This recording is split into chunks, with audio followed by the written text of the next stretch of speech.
All right. Hey, everybody. Welcome to the stream. Just booting up here and getting ready to rock.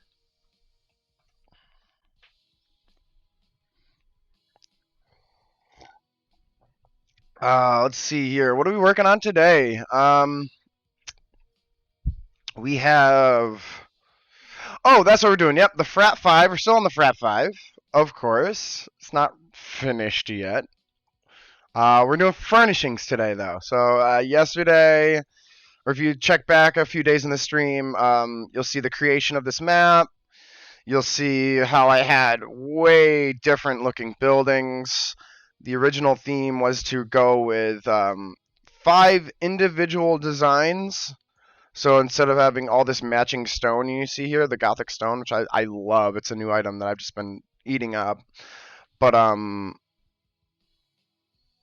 yeah. So you'll see here I changed that mainly due to the reason of limitations. Just gotta fix these pillars over here real quick. Alchemist is great and it has a lot of liberties, and you also have like creative liberty to do artistic decisions that don't have function. But if you've seen my stream at all, you'll know that one of the main things I've been preaching is I absolutely need this, want this to be collisions off, um, to be a fully functional map, which means I want doors to be doors, and I don't want them to not be doors. So if I make an entire building and there's fake doors on it and you can't even walk in it, throw it in the trash can. We don't want it no more. Just throwing these pillars on. I found this later in my build. I kind of like how it edges in the building. It really ties things up, hides a lot of stuff for me as well. But just really just ties it all in.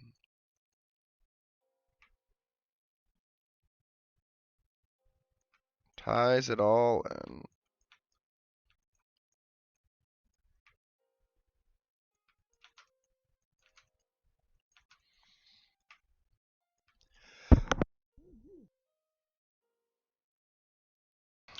A little sneezer in the morning. I wonder if there's other fonts I can use. I've realized I can use this one, but it's a little off. This one might be better.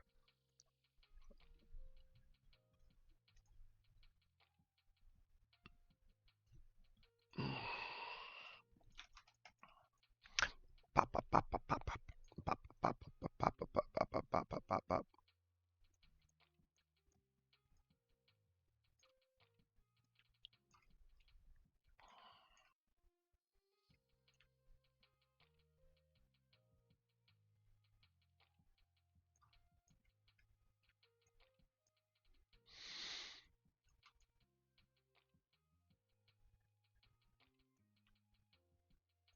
I think sometimes when you blow things up, they just don't look good anymore.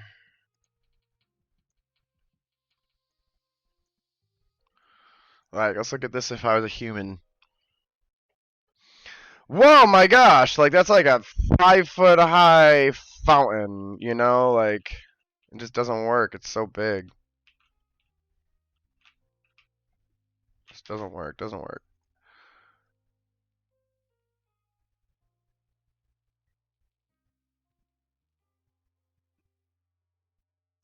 Let me try here, though.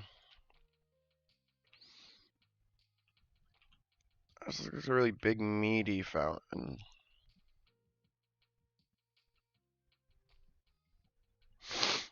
Doesn't necessarily work for the bottom parts of it. I don't know.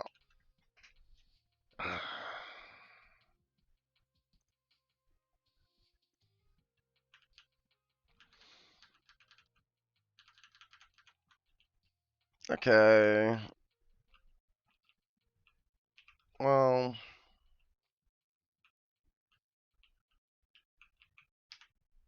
I still don't know how I'm going to do the courtyard. I want the courtyard to have more feel and life than this. So I feel like just slapping this in the middle is really lazy and is the opposite of adding feel and life.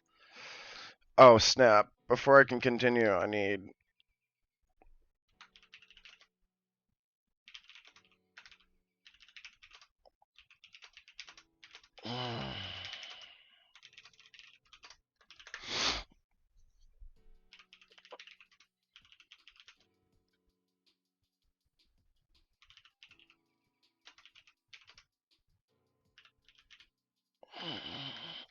blue, red.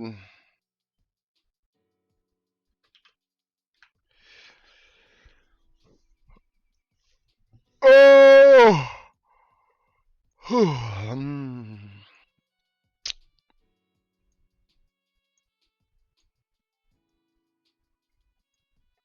Guess I could just do the trees and stuff. Let's do that while we wait, so we're not stalling and wasting time idling. Never idle.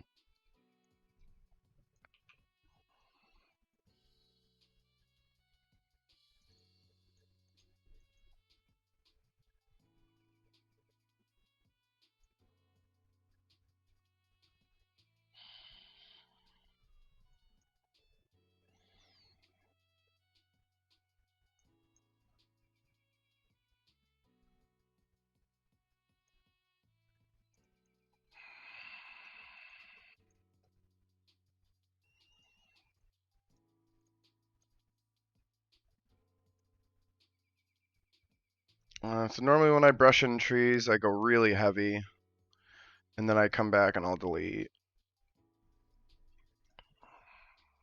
It's like spread those 3 trees out. Do I want that? I don't know if I want that. So brush in really hard, and then I come back and like I make sure like all the paths have been. There's a window there.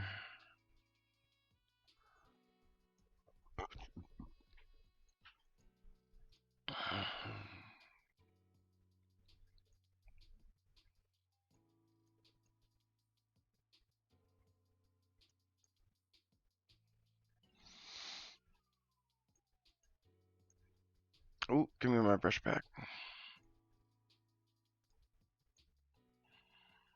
It's 1, 2, 3 windows, so just bushes down there.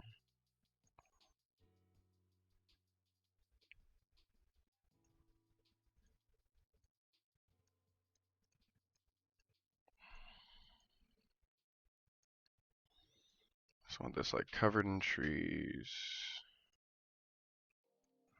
I do want some trees in here. Fill that up, back up. Alright, jungle, forest bush. So you do a trees, and you come in and do some forest bushes.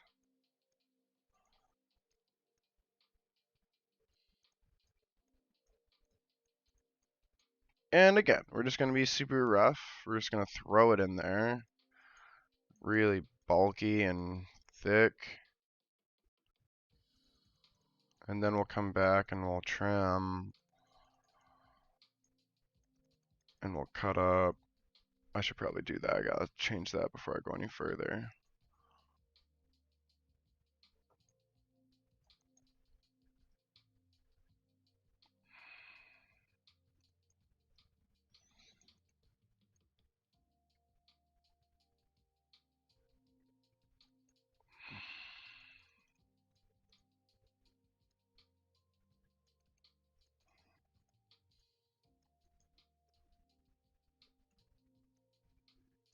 And then we do some forest mushrooms. Pew, pew.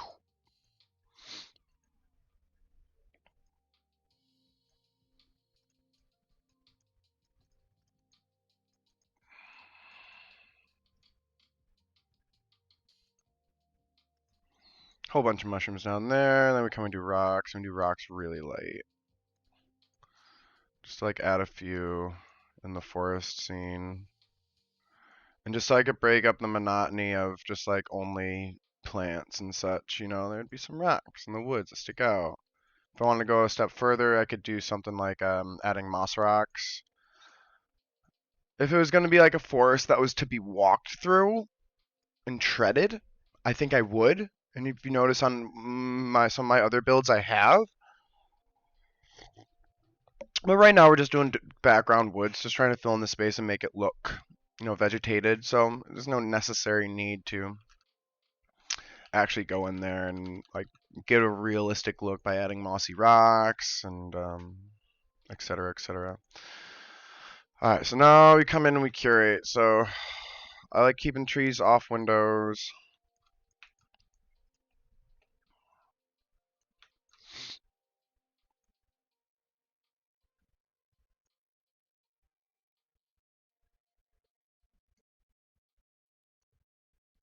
But I will say, trees make fabulous bushes.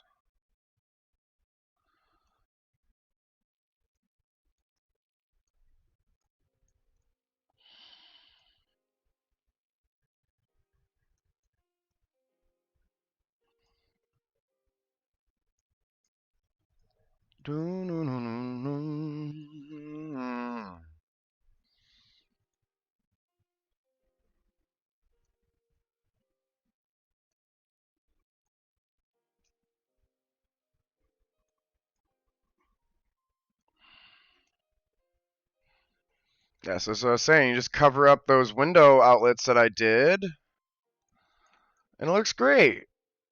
It looks awesome. It looks like you never even did anything. It looks like those windows are just supposed to be there. And like if you get in character and you really start staring and peeking, you'll notice, but it's so secondary, like who cares? Nobody cares. It's not a problem. It's not an issue.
Let's come back in to reclaim my paths.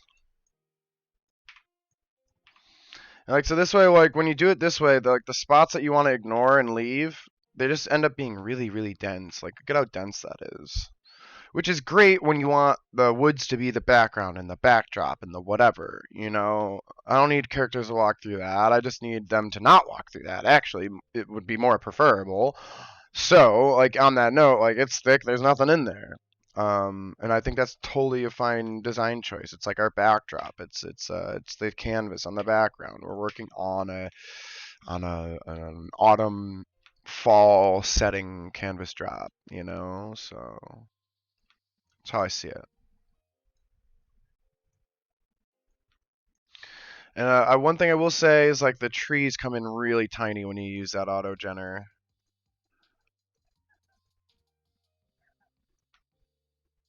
Come in super tiny. So, like this is a long-standing old forest. There would be some really big trees.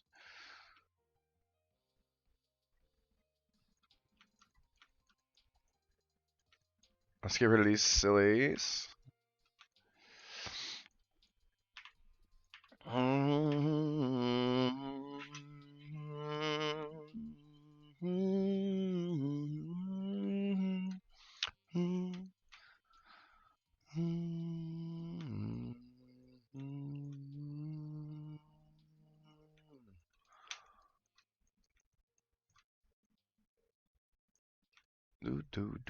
Yeah, like move the rocks out of the tree branches, maybe make that a bit smaller.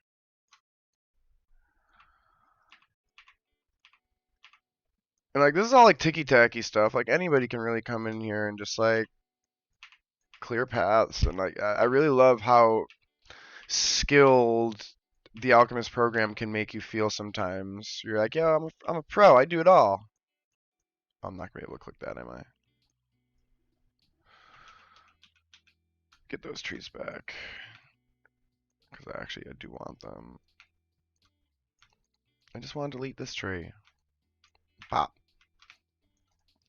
And this is something I love for the 3D aspect is you can make these cool hidden paths. From the top, It's hard to see there's a path there underneath. Shoo, look at that. You can just hide. You can hide in the path.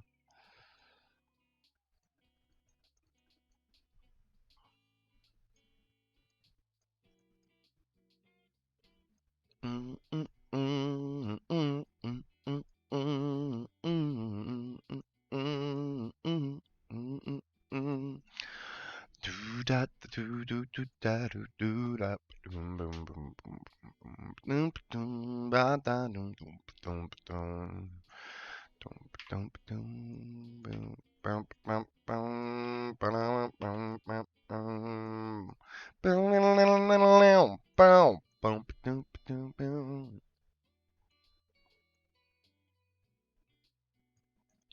Trying to fill up some of that shrub in the woods now. Oh yeah. And then we're just gonna put one big tree now in front of this window, yeah. Make it go big. Or I'll just delete it. Actually, boop, boop, boop. We'll come over here. Let's take this one too. Boop, doop, doop, boop, boop, boop. Yeah. Whoa, whoa. Make these trees super big, my friend. Then I move this rock again.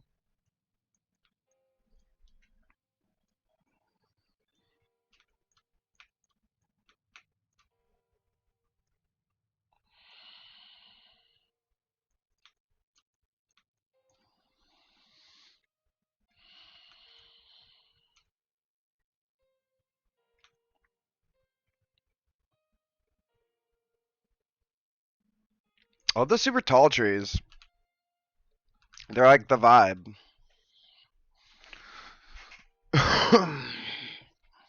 They are the vibe, yeah. Yeah.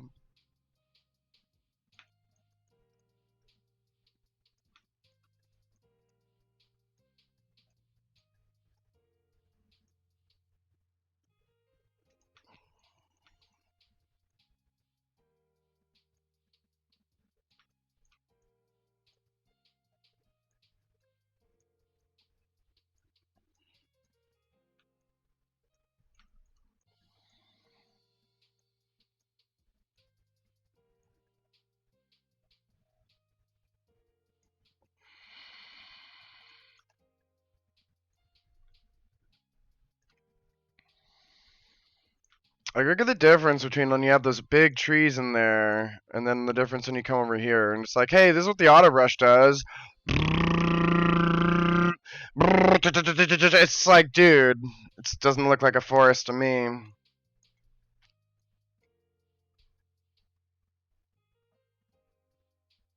Like the variations there, it's just like it's not grand enough. And I think that's something I like to do when I do builds. It's like we just do grand stuff.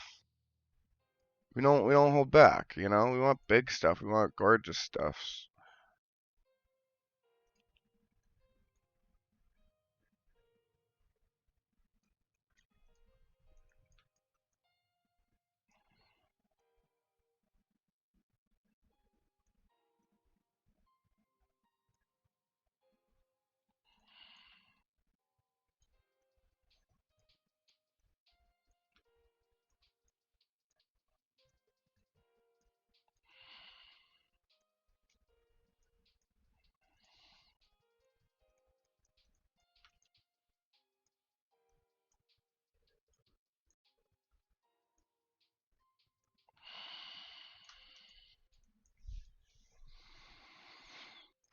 Mhm.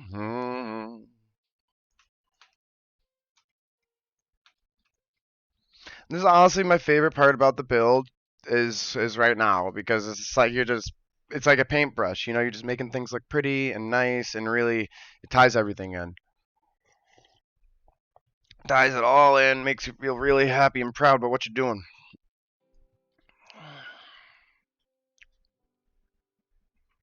Ooh, I don't like that.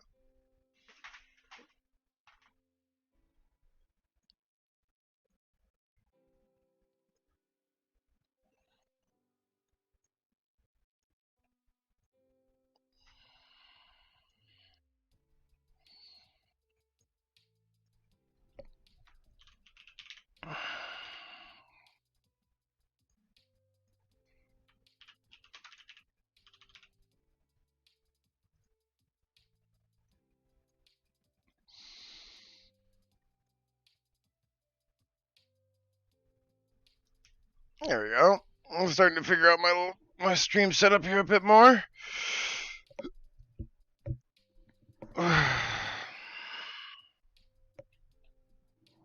Man, man, I tell you. I tell ye.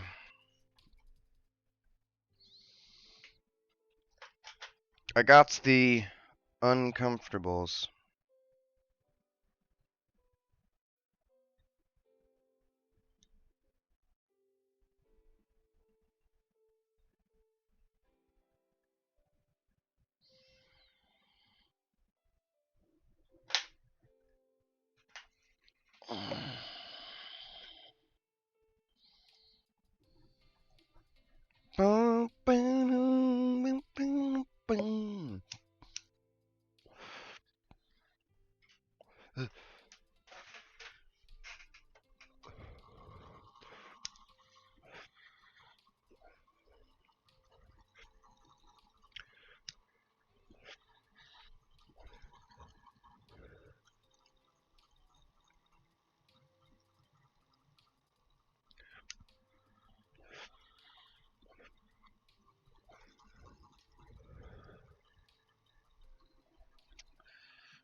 All right.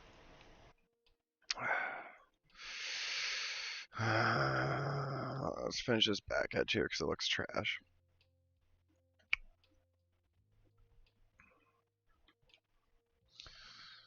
we go.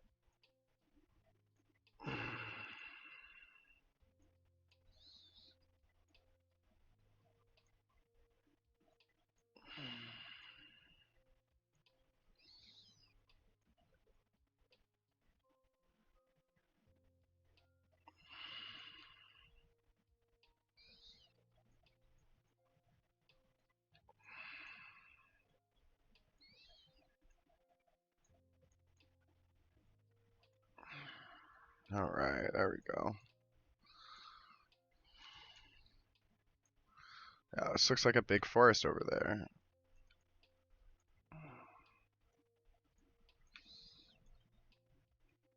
Okay, this little patch right here.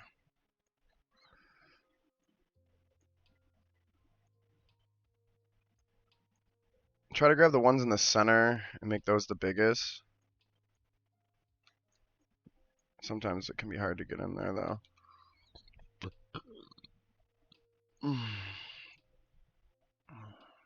That's what I want, just to build that up and then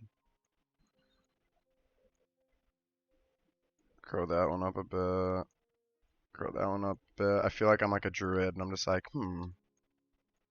this tree shall grow.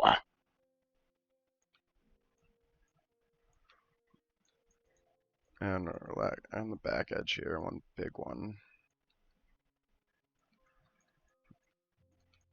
Oh, it's a little dense.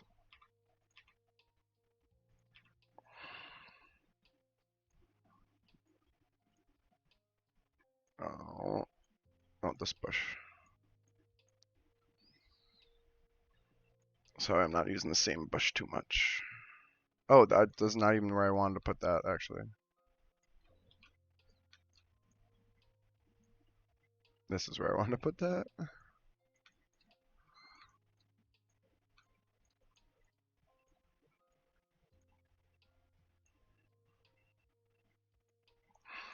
You know what we'll also do? Come and just throw some flowers down on this map.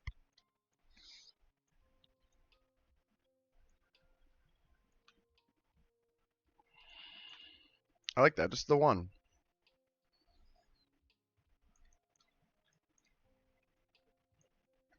Maybe grow that one up a bit. There we go.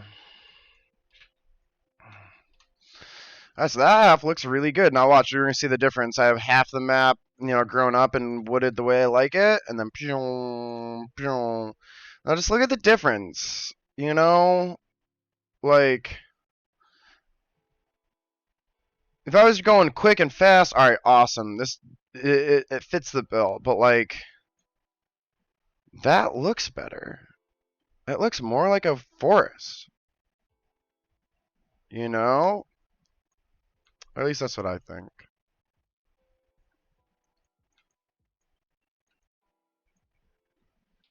All right, now so the next goal is we want to make it really feel like that house doesn't exist right there.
And then when I'm doing bushes on the hill, I like to sink them into the hill a little bit.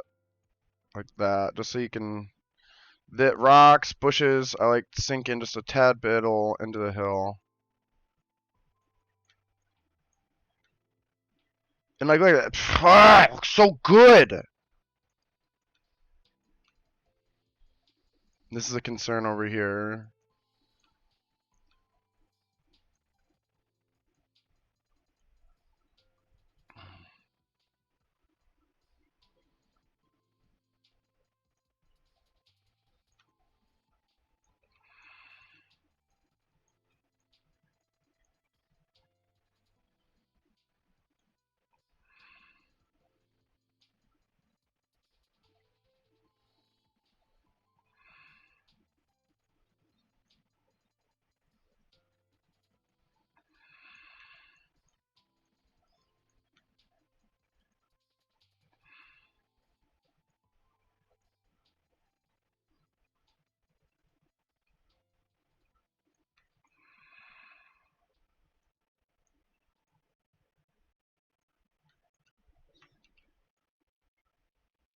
There we go.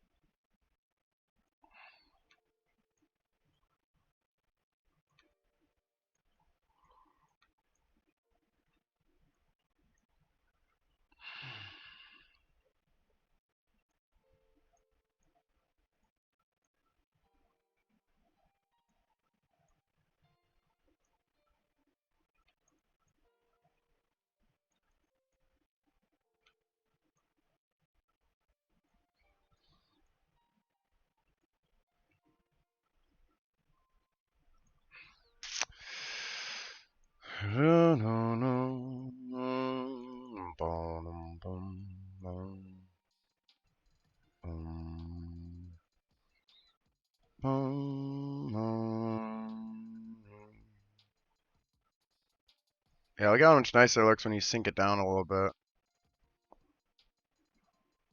Get these trees off the path a little bit. Just cheat me some space.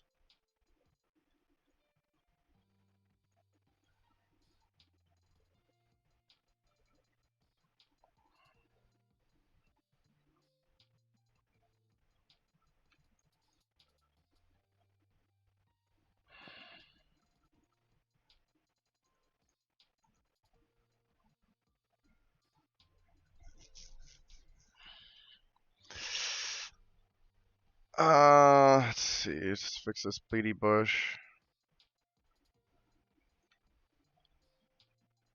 Beautiful.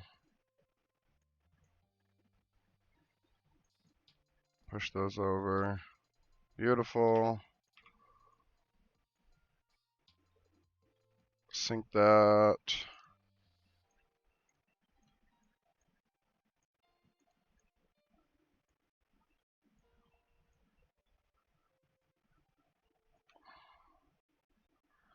Okay, good, good, good, good, good. Let's do some training. Small brush, erase. Let's go over the top for this flat edge here.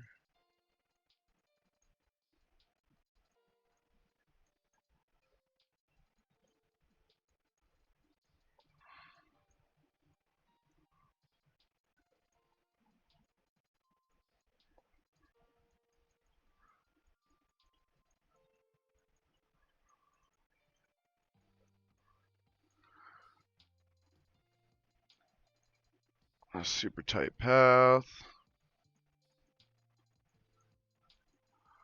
And so right now I'm using the eraser because I have Field Meadow as my thing, so actually no, I want to undo all that. There we go. Just like so.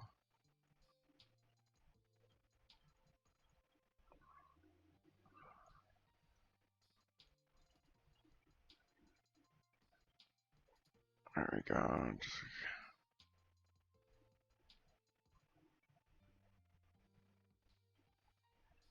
darken that up a bit.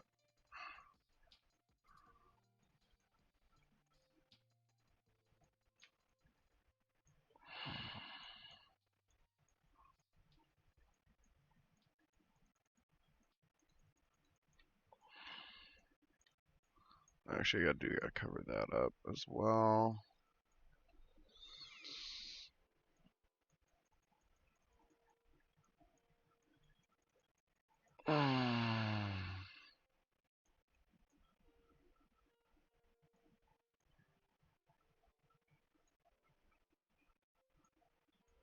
That looks great, actually. Move that right in that void.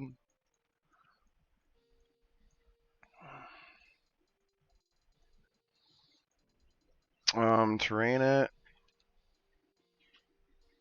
Hey, Stormy's back! Alright! What's up, my dude?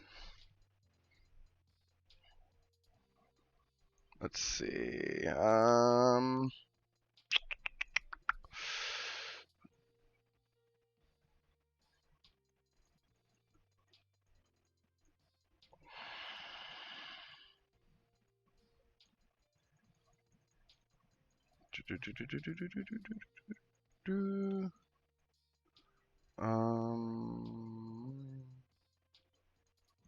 Clean a bit of that path back.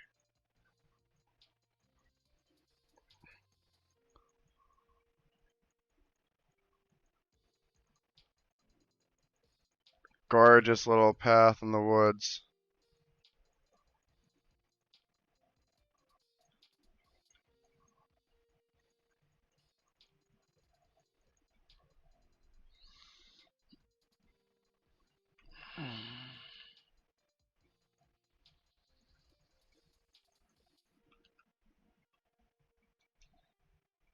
There's some ideas for exploration without using dungeons. Okay, yeah, honestly, that's where the majority of my DMing experience lies. Most of the players that I run with aren't really big into the dungeon crawl, the dungeon creep, right? So we tend to stay out and about, doing stuff out in the world. So it's definitely viable. It's definitely possible. What's your what are you going for? What's your theme? Where you at? What do you have to work on? Maybe I can help.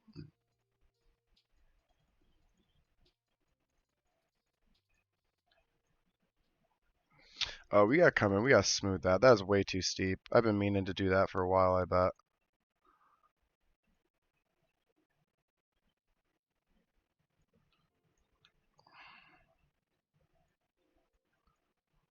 Oh yeah, curve it down, baby.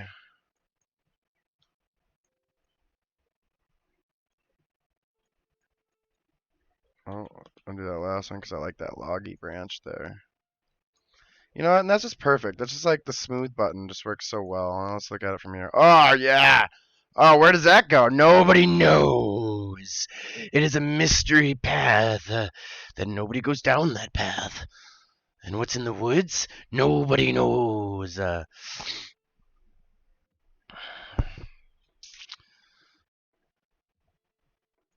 Doo doo. Yeah, I haven't session prepped in a while. It's been in creative mode. We need to address that. From the rest of the world for like 2,000 years, population based on skinwalkers, and the country is cursed by Wendigos. Okay, I'm familiar with Wendigo. I'm not familiar with Skinwalker. Uh, it's been isolated from the rest of the world? Is this like one big sandbox that's been isolated? Druids, okay. Because they shapeshift? Got you. Yeah, so like, what's this isolated place? Tell me more, tell me more. I need to figure out what I'm doing with this front stoop because I hate it. I might just do a simple bloop, bloop, bloop. Yeah, you know what? That's exactly what I'm going to do. I'm going to do this, I'm going to do this. I'm going to do that. I'm going to grab my small banisters.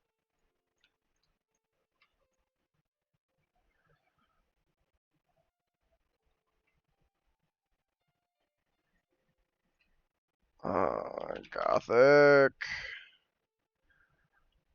Yeah, I've gotten the go ahead to just do Gothic everything, and I love it. I think it's a win. There we are.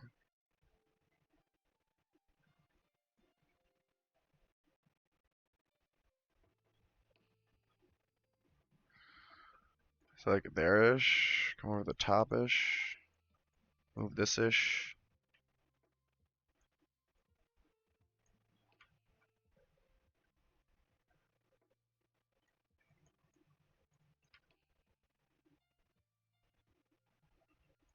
There we are. Boop, boop, boop.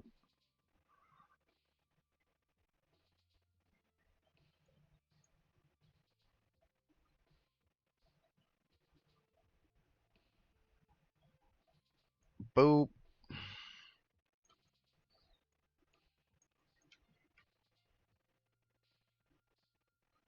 Boop.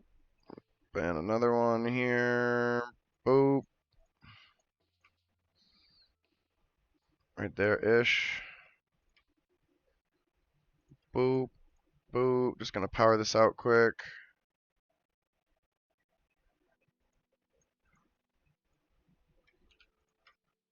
Oh. There we go. About there-ish.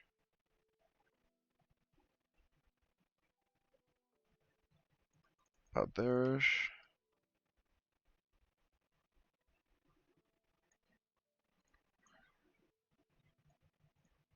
One more in here.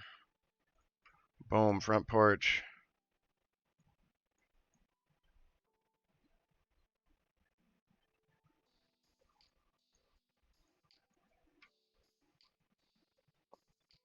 The fastest front porch ever made. And it looks gorgeous with that little in outlet. I'm glad I did that. Oh yes. Okay, sounds good. We'll see you later, Stormy. Maybe you can tell me a bit more about your isolated world setting when you get back.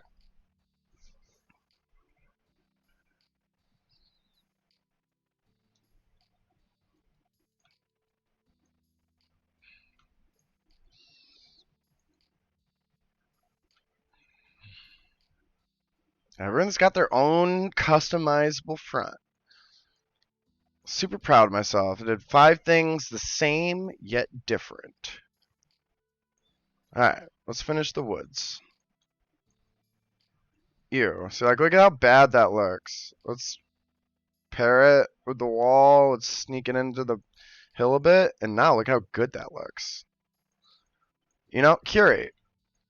I really love. I love the random gen's great because it just gives you a lot of like quality of life. Like it just makes it really easy for you at times.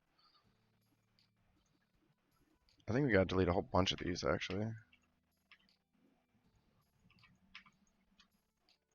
But sometimes it doesn't serve you, and that's where the curation comes.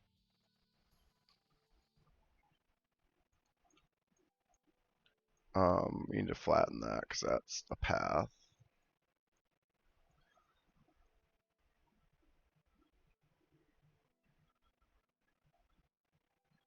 There we go.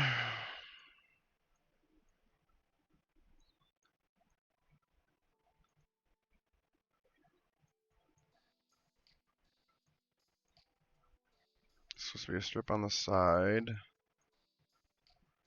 And just a split, I believe.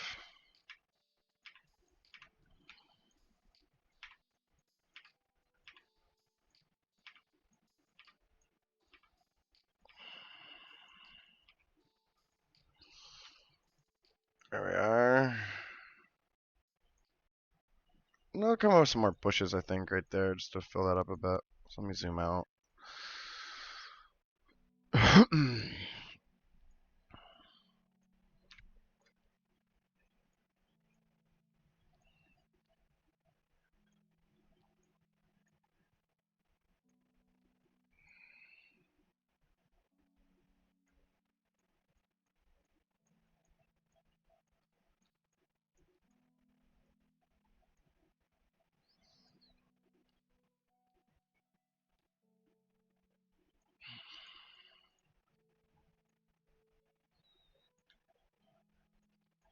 Alright, nice thick wood edge there. Grow you up over the bridge. Grow you up over the bridge.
Okay, that's fine.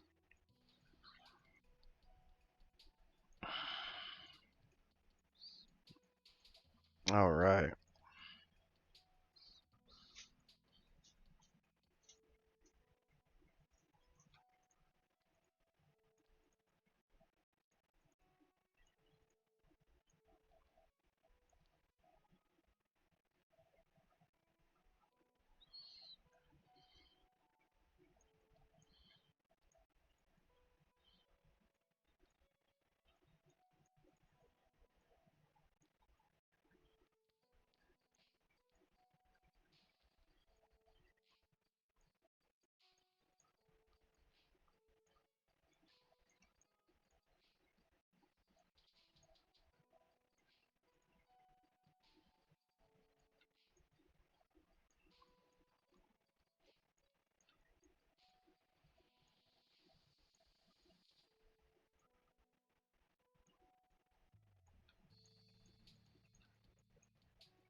A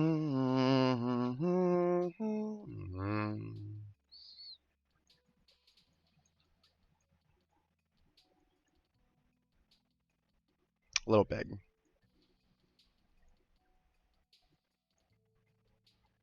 And the funny thing is, like, it's because they're trees, you're kind of allowed to go a little big with them. And it's okay. Because they're trees. And that's how they grow.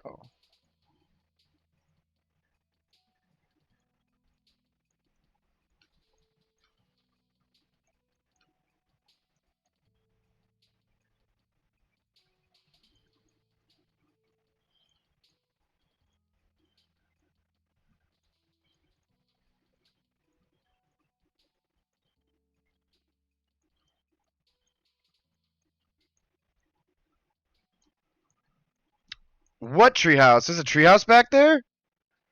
What? I gotta go check with my token, though. To make sure that it is 3D-able. I don't want trees in the, inside the house. I guess I do gotta go in there and place stuff, right? I might have to move trees and move them back when I furnish that place. Yeah, so right away, we got a tree in the porch. Bad. Oh, yowza.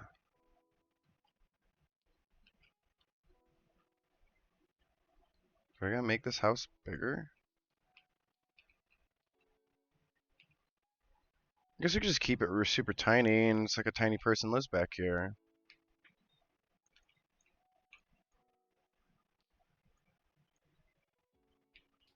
Let's make this character smaller.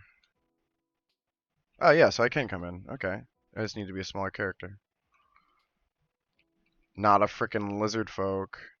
See how we got some trees in here? I just don't want the trees in here, that's all. Well, let's check out this cool path, right? Like, oh, swamp shedding. How's things look through the swamp? Things look good.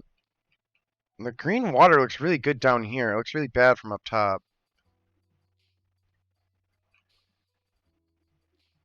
Like if I was like, how tall I am. I'm so short.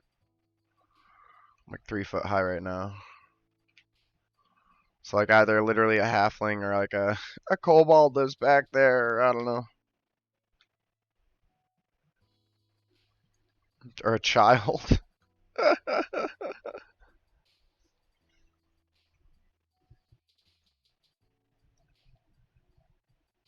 Oh.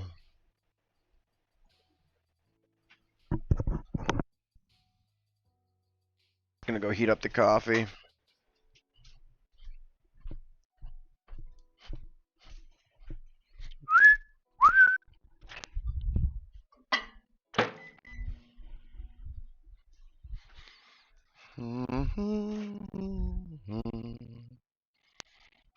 Not hungry.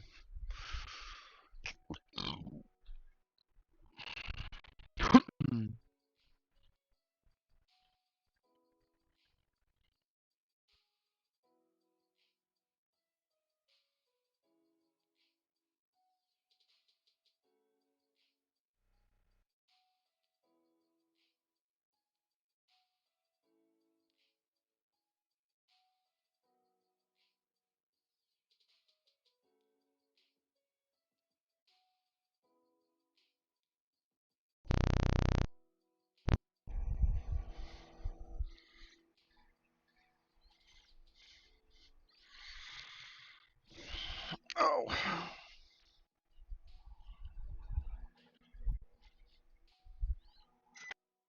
Alright. Kveve. Hot coffee.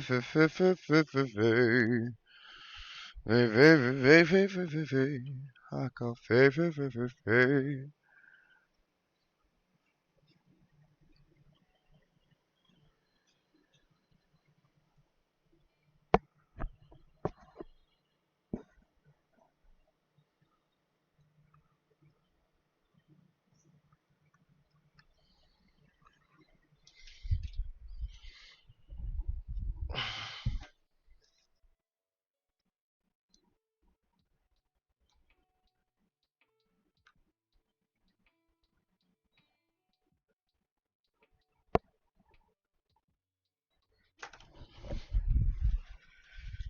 Down. I love it when the coffee's steaming.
Alright. We're back. Let's see. Oh yeah, we're fixing the trees here. I guess while we're here, why don't we just let's remove all the trees.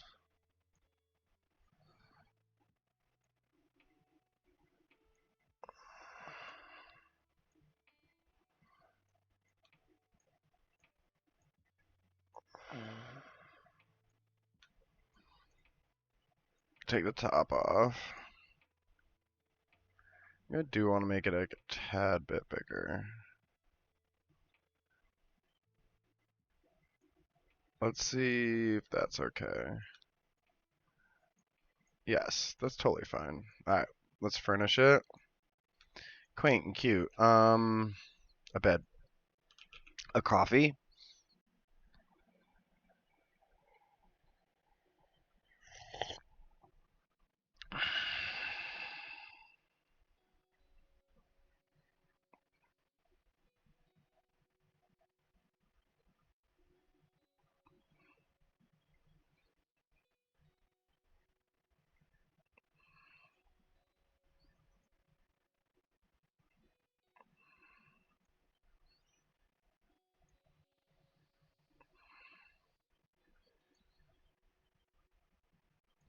Okay. Um, I would have a table of sorts. Maybe it would be. Yeah. It would be the desk. They stole like a.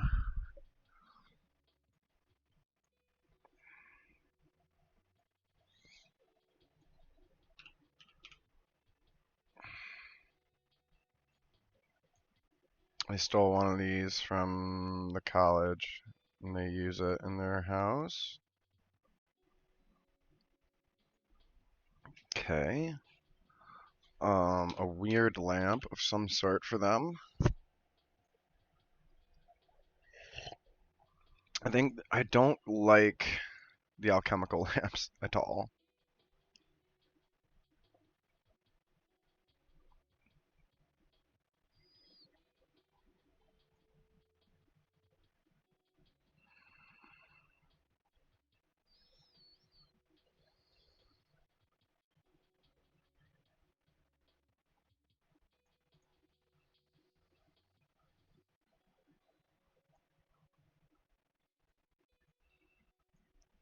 Okay. Um, papers.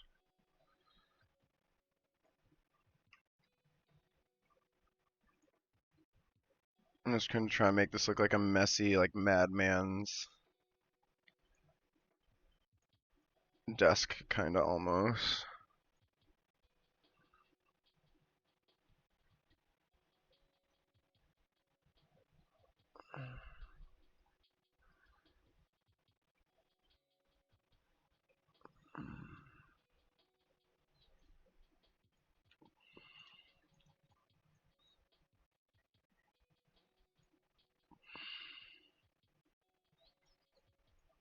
Okay.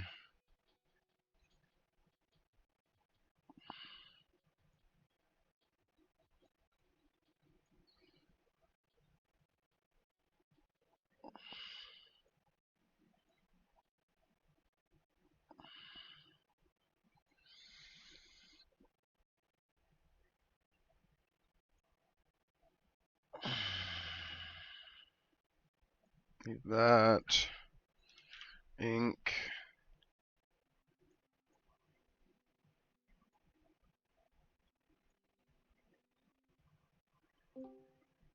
A pipe. Hello? Good morning. Who is it?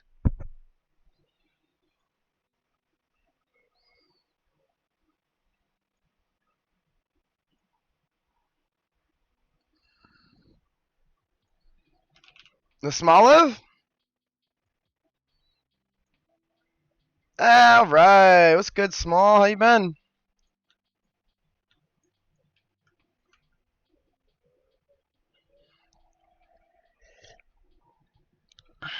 Awesome. I've been kind of pretty steady streaming here, Monday to Friday. Rapidly approaching my goal for the year. Get 50 followers by January 1st, so that way next year I can be an official streamer.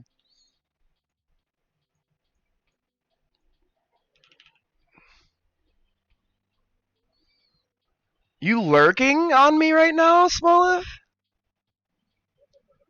Thank you. I'm currently working on a. What's up?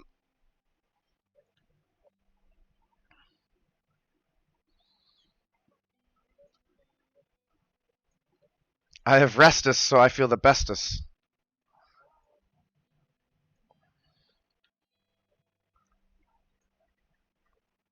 It it it is my new favorite feature of Discord.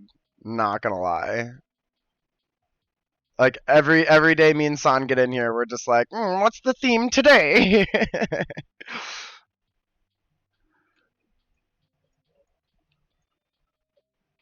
uh, I'm working on the we're doing a. You have you seen our project? So we're doing a full module of D&D skis. Yeah, so like we're doing a tier one, level 1 to 5 module. I'm creating and Sans doing a lot of the like the textual stuff. Yeah, like for classes, for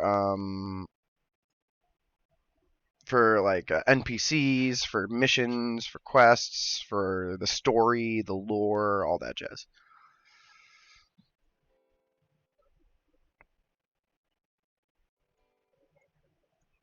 About a month ago. Yeah, I've been having a lot of fun. I enjoy it. Definitely been enjoying it.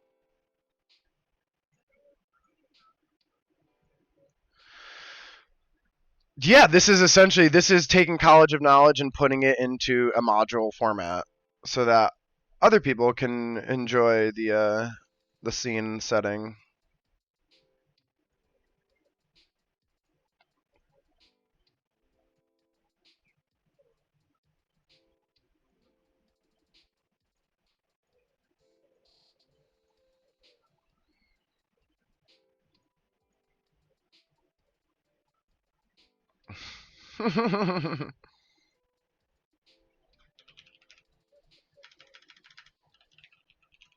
Dr. Gloom.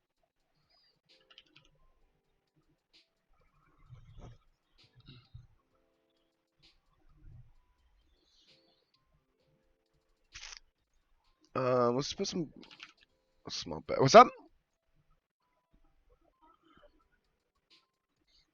No. Is it wrong? Also no.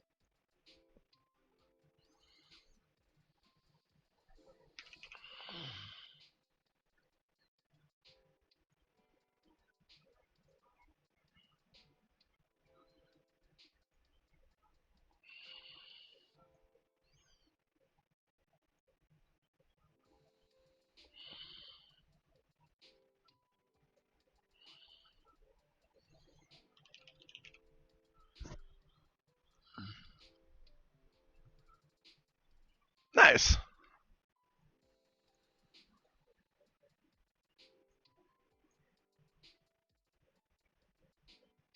As my wife likes to say, I'm a simple person. As I like to say, no, you're not.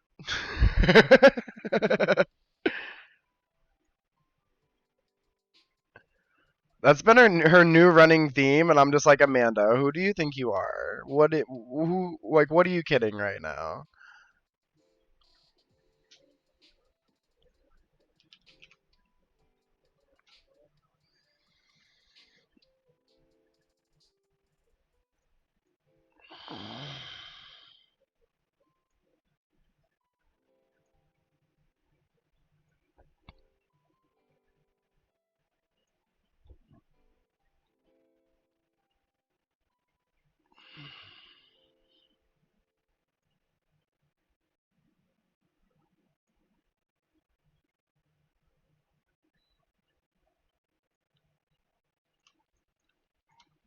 What's up?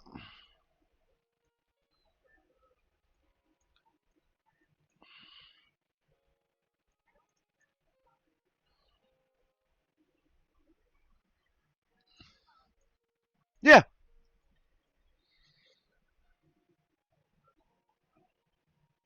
I do not believe that Carlos has a YouTube channel that I know of.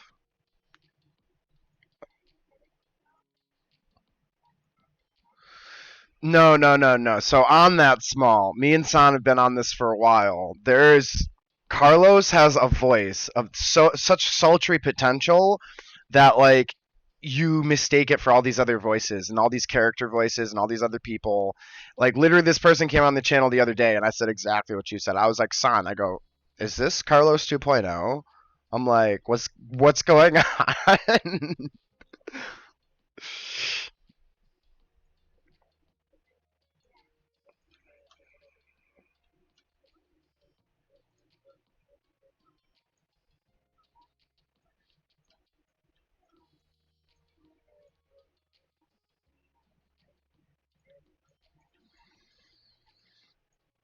Mhm.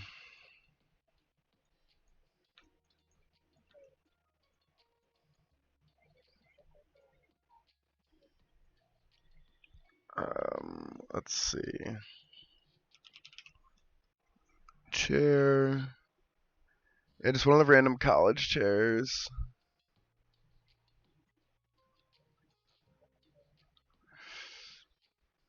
Because it's too big. Some pillows, some pillows. So right now I'm working on the secret, spooky, creepy seventh year senior who's been hiding in this treehouse in the woods.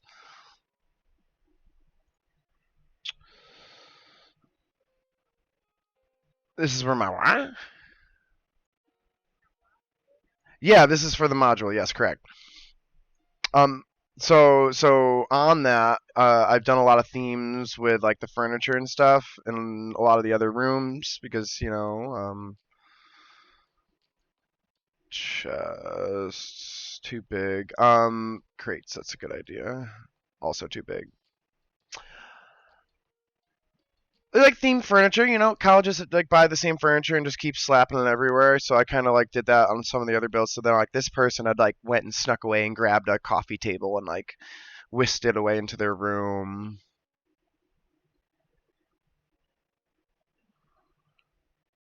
What does this person need in here? There's some shelves.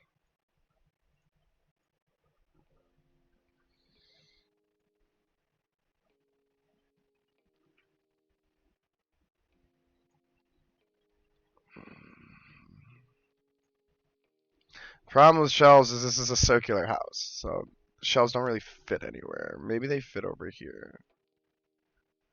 But do I hate them over here?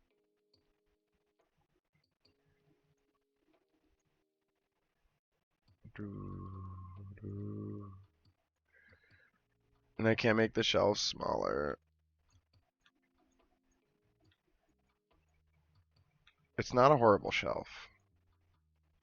I don't like entirely hate it.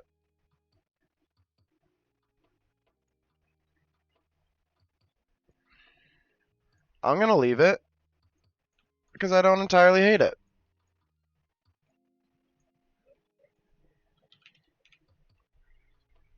Let's get rid of that. Let's add. No, let's do. Yes, a wooden pestle. Um, pots? No, no, no, no, no, no, no, no, no, no, no, no, no, no, no. Urns? No, no, no, no, no, no, no, no, no. Pottery. Ah, that's what we're looking for. Some of these things up there.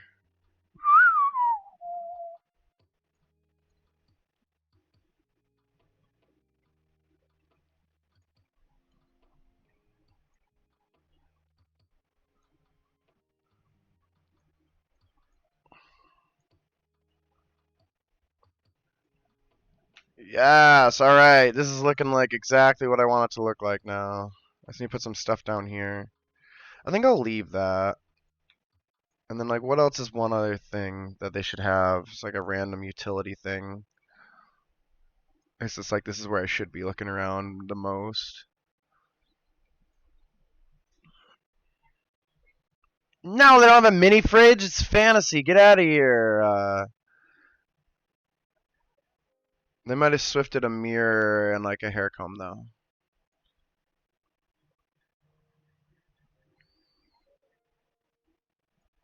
No. Um. They don't care about perfume.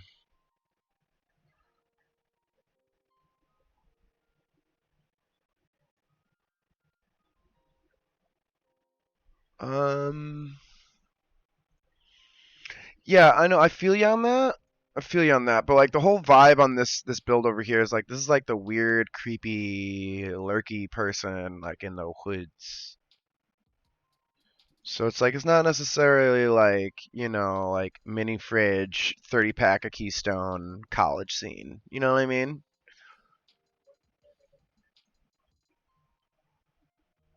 A severed head?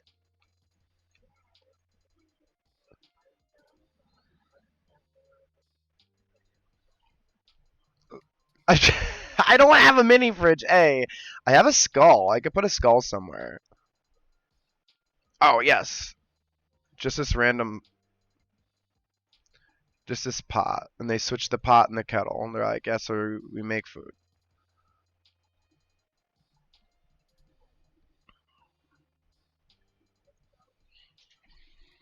No, ew.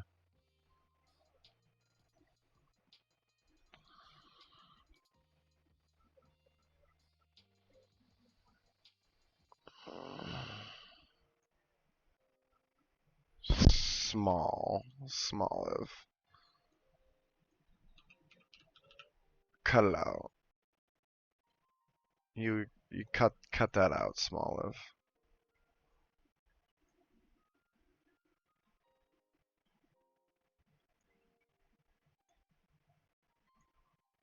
You know what? Let's do that.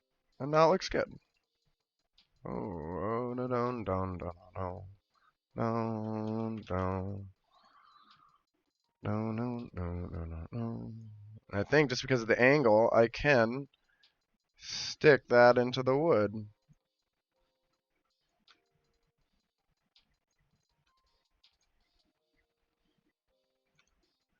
Yeah. And then maybe they would have like a chair out here.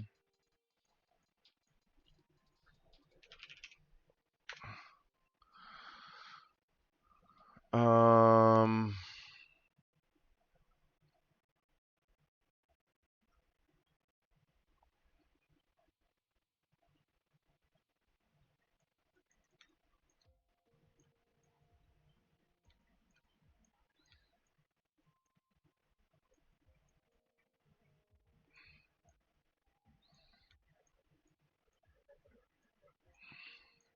what?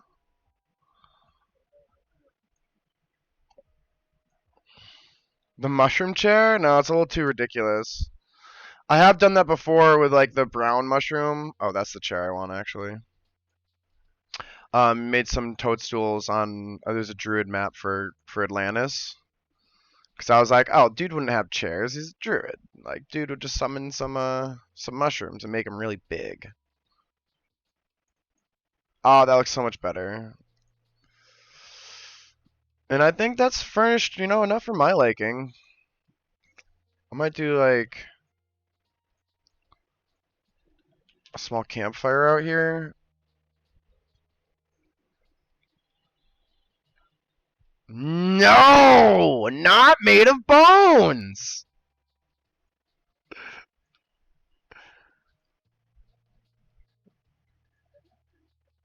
What do you have with bones?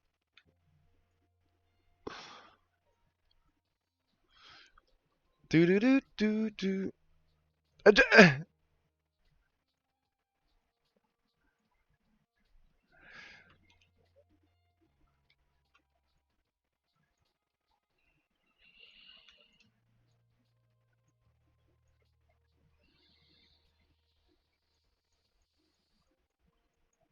Oh no! You see me just delete that entire house?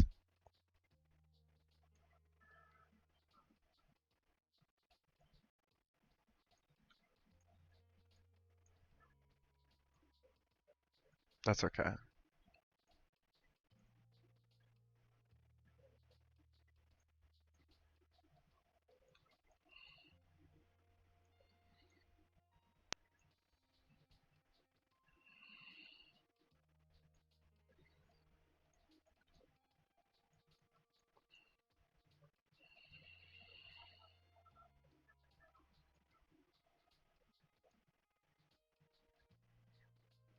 There you go.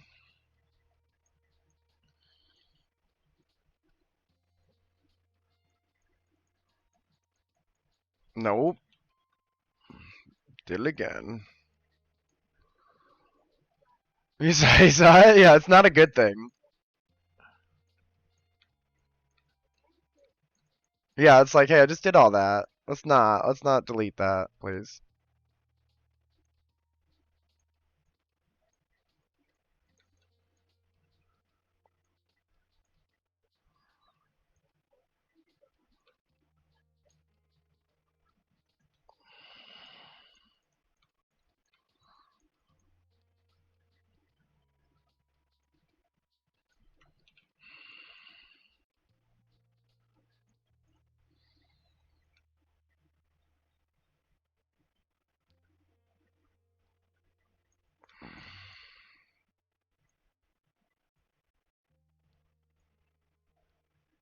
Make a spot for the smoke to come out.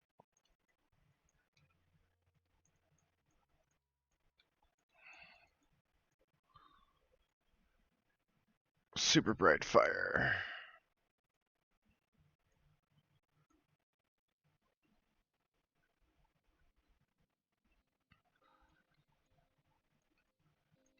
I'll be off. Okay. Can check in here.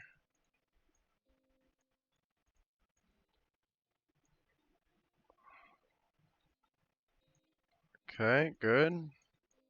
Clear, nothing inside it. Let's put our roof on. Let's bring our big trees back.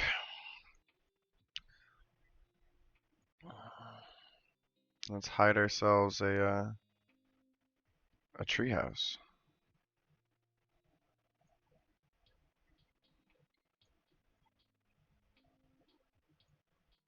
Oh, you gotta choose one. I recommend choosing Discord because it's not delayed.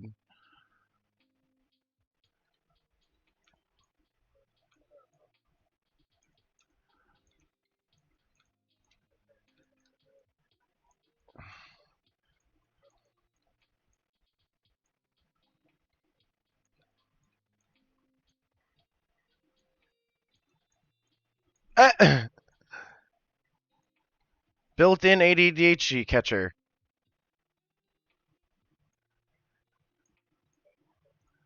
Okay, so we're gonna rock with that, and then we're gonna go check it out. I like this because two reasons. It allows you to see it from the side. So like when you're walking over these bridges, you can be like, "Oh, look at that! What's that weird thing back there?" And then also like when you're not walking over those bridges, you have no idea it's there. Time to go. 3D mode. This is why Dungeon Alchemist is considered a video game because of this right here. Simulation.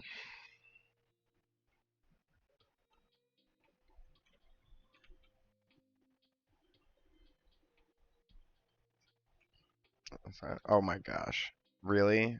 Really, Dungeon Alchemist on the bridge? Really? So we can peep it. We can peep it. And we have no idea it's there. It's barely even see it. I'm gonna throw some more bushes in too. Savage on these bridge animations, yeah. Guess that's a little bit better. I am playing on a very small character too. Which I should probably check and change. I did make this a bit bigger. So I think it should be fine, yeah. There is a branch. Okay, so there's green branch. We got a little orange branch. Oh, man, it looks cool in here.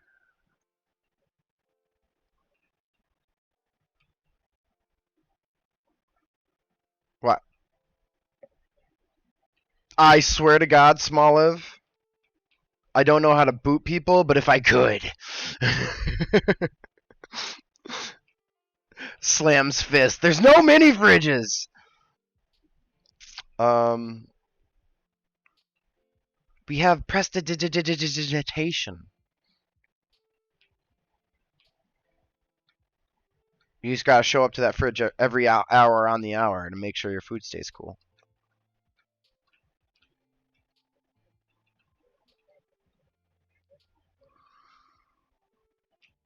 Cut it.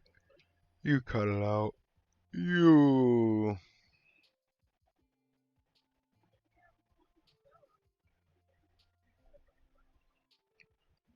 When did I ever say that was okay with this path? This path is trashed out right now. We gotta fix that. We got a trash path.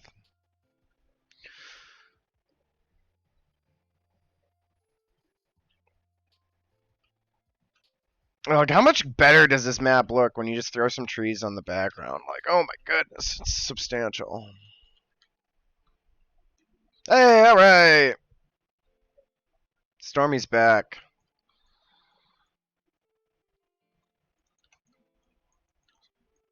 Stormy Snow. My buddies just been watching my content here.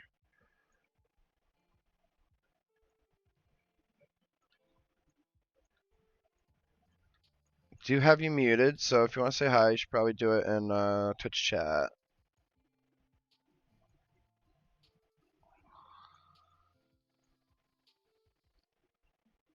Still, where's that branch coming from? Which tree? It is that tree. I think that fixed it. Oh, and then there's a little bit of orange there was. So I think if I just grow it up, throw it up. Blech! Blech!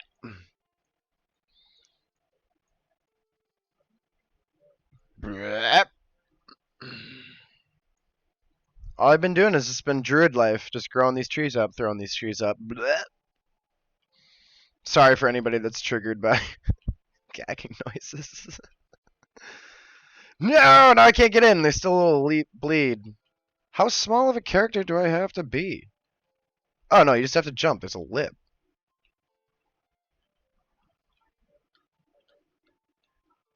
Yeah. Circle. That time it worked. Circle the spores, Druid. I just puke up trees. It's like your cat.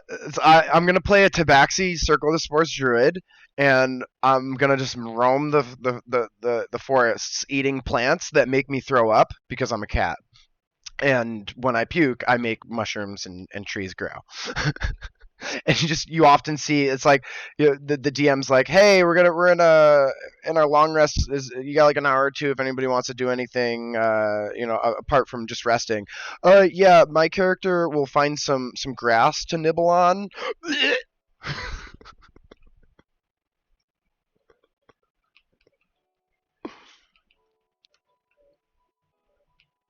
Alright, I think I love this. I think I'm in love with it.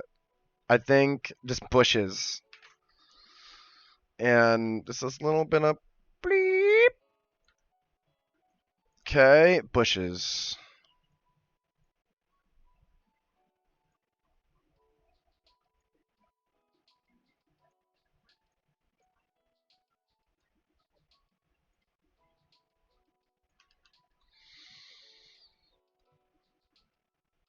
Oh, you were talking about your setting. You said right up here. So the place has been isolated from the rest of the world for like 2,000 years. Like what is the place that's isolated? Is it like a small town? Is it like a rift in a plane of existence that's been like and like torn out, or is it like a big sandbox, like a desert, like this big, like what has been secluded? Yeah. Check the map. I don't know. I was just trying to just strike up conversation. Sometimes when you're a DM, it's nice to just have some back and forth. You'll probably come up with the ideas yourself, but have a soundboard to bounce it off of.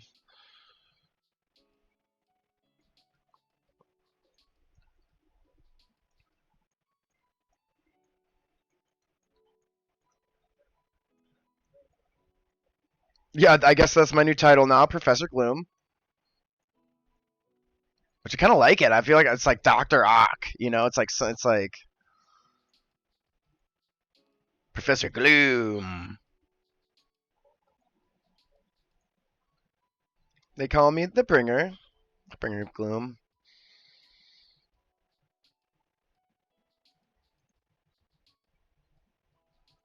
No big leaves, even though I love these big leaves.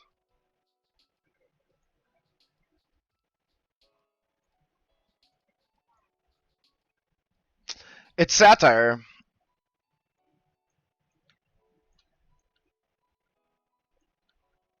It's satire. My stage presence is entirely opposite, but it's also foreshadowing in the name because I quite literally like leave a terror of wake a terror in my path. You know, like I just like I bring gloom literally.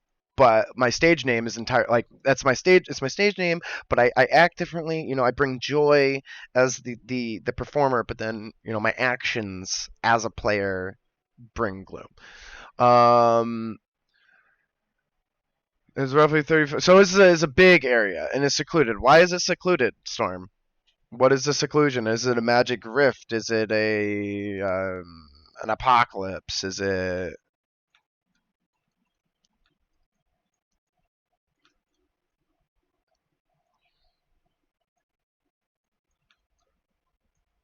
ah ah? There we go. Just gotta edge that in with some bush, and now it looks really good. Oh yes! And Stormy was yesterday asked me if I was gonna furnish these 5 houses, and I was like, yeah, totally gonna do that. 4 hours later, hasn't even touched them.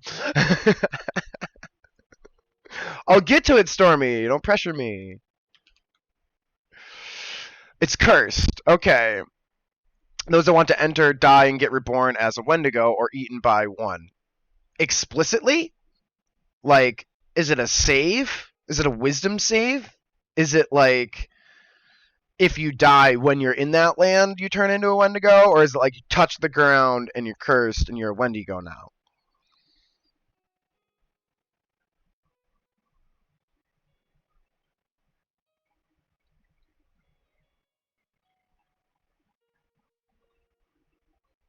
Because I think depending on how you answer, I might have a little idea here.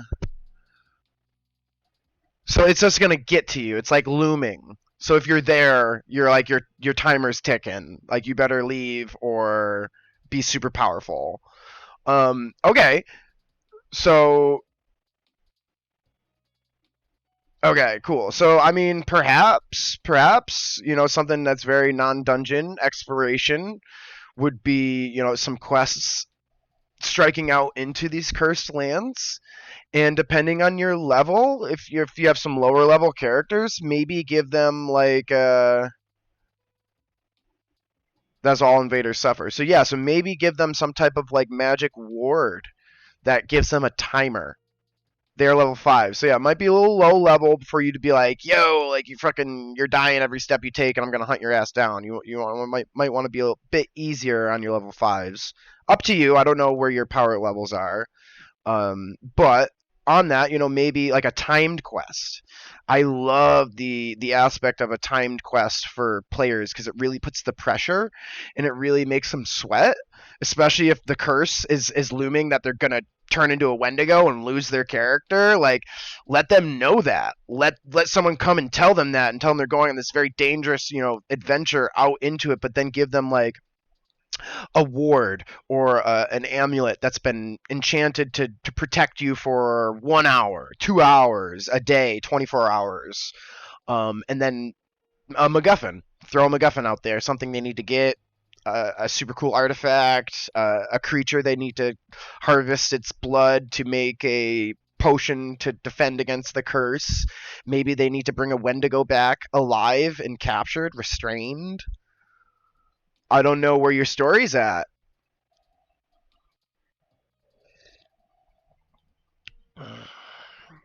And I think don't give them something that is permanent.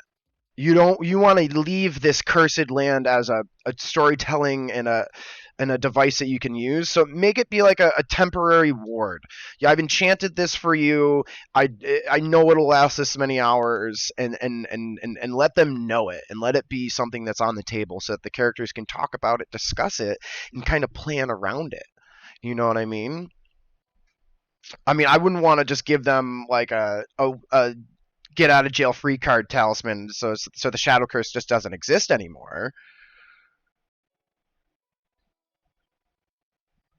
Okay, so you have two characters that are cursed by the Wendigo curse.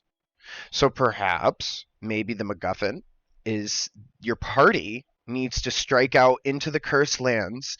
They've acquired a talisman that allows them safe travel for 24 hours, and they need to harvest, obtain, or collect some things that will uncurse two of their PCs, or at least start the process of uncursing them. Maybe a certain leaf or herb, maybe an urn with an ancient bloodline's ashes in it. You know, the world's your oyster, really, with MacGuffins.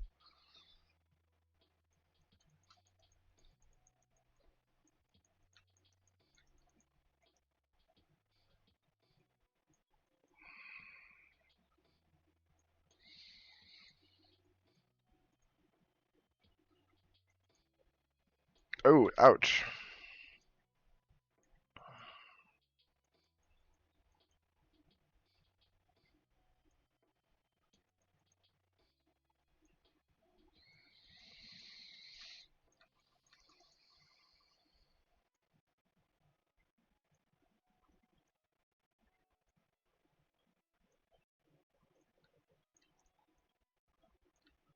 Oh, no windows back here. That's right. So we can just do whatever we want, really.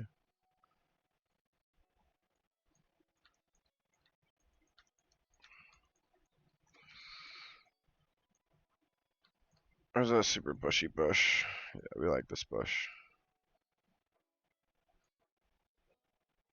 Green and bright.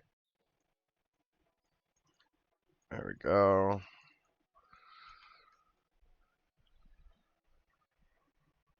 Yeah, keeping it alive too, because that's like ready. Like we're doing a play on the bad monster, right? And like your characters are designed to like go and kill and be so powerful, and but now you're like, whoa, whoa, whoa, whoa. Let's step it back. Let's put some muzzles on our guns, and let's have a task that is less geared around fighting. It's still important. You got to incapacitate or weaken said Wendigo in some fashion. But yeah, now you got this rampaging Wendigo that you have trapped in some like ethereal shackles on your wagon, and you got a 24-hour timer, and you can't rest because you got to get out of the cursed lands. And I think that's the biggest factor that is going to really pressure your players is the 24 hours you can't rest. Like the D&D 5e system breaks if you have infinite long rests. And if you don't create reasons as a DM for them not to have those long rests, your power curves on those quests and campaigns and storylines is like way out of balance. And it's almost frustrating as a DM because you have to fight full spell slots, full HP every time. So finding a way to limit those long rests makes your encounters easier because you can lower your creature scores, throw a little bit more stuff at them, and you don't have to have these big freaking legendary action fights every time you have an encounter. Oh, first immerse themselves with the culture of the skinwalkers, and then they will be given a talisman to keep the curse from growing. It doesn't prevent a Wendigo from attacking. No, yeah, it doesn't prevent you from attacking. No, no, not at all. But maybe just pauses the curse. Maybe that's a good idea.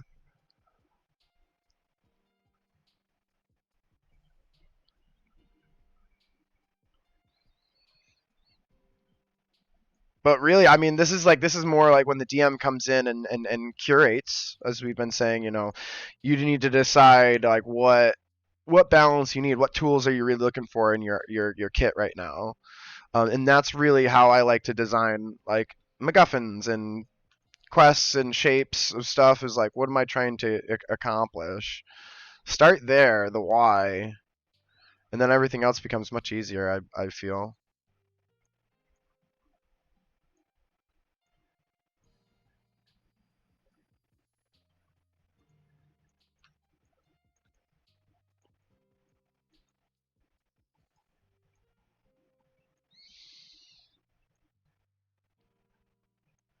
Get these bushes just to hide those little window outlets.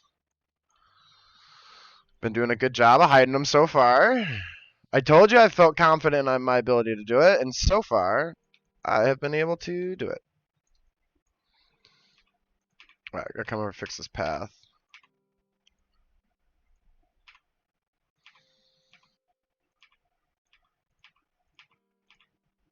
There we are, there we are, there we are, there we are.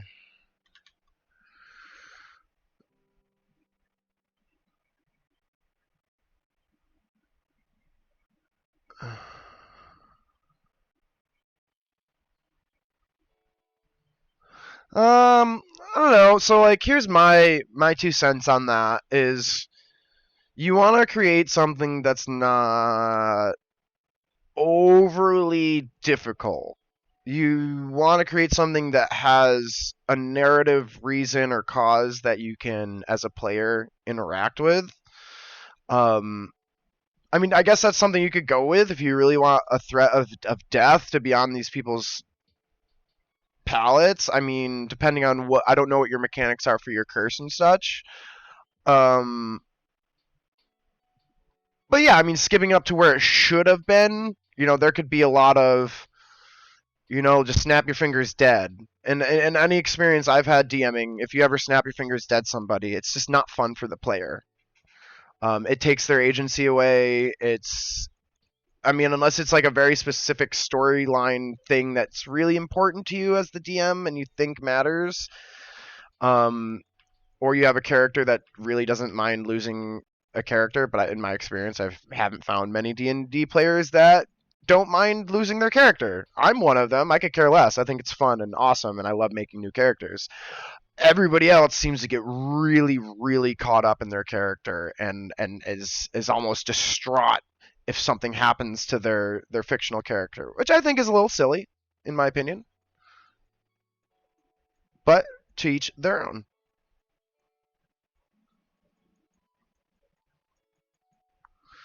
I think a lot of it might stem from just people who don't play a lot and they get really invested in this idea for a character that they've been wanting to play and now they finally get that chance to play and then that comes to an abrupt end for them and that's not fun. For me, like I play D&D 2-3 times a week and it's my main hobby. I play a lot. And like as I was making a character in the last party I joined, I was like I played a million characters, I'll play a million more. Stop telling me to play the character I really, really want to play because that doesn't exist. I want to play all the characters and I will play eventually. What I want to play is something that's effective, something that helps the party, and something that doesn't step on toes. Because one of the things that I don't like when I play D&D is when we have like skill competitions and everyone's like, "Oh, well, I want to do a perception check," and you do. Then there's like 4 perception checks for like one room, and it's like, all right, like just let one person make a perception check. I'll be the history check person. You be the perception check person, and then that way we don't have to have this annoying waste of time where everybody has to do the same check because they want to feel involved, which I think is just weird. And I think it's like an inexperienced type thing to do because just take another step forward in your fantasy and there will be another role for you. You don't have to like get all hyped up on the roles in front of you because there's more roles to be had. And again, I think that's just something that people are excited, they're inexperienced, and they don't get to play as much as others. So I think that stems for a lot of those reasons. Maybe I should have them go on a quest to acquire material for the talisman. Multiple people want to do the exact same check. I'll usually ask them.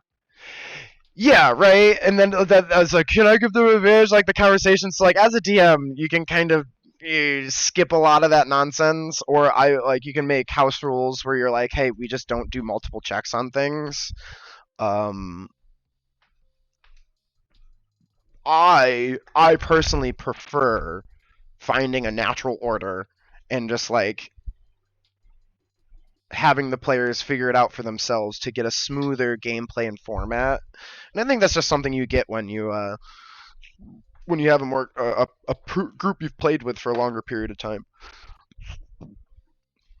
I personally, as a player and a DM, I try to be that fill role. I try to like do all the stuff to keep that story going, to keep the DM's wants and needs met.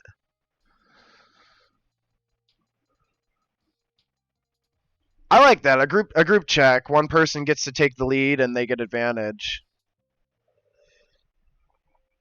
but then also like thematically, all four of those people would be, disposed, distracted. And I guess that's a way to bypass, having proficiency to help, because technically raw rules are as written. You can't give advantage. New people, you cannot give advantage unless you have proficiency in that check as well. So you can't just give advantage whenever you want just by helping.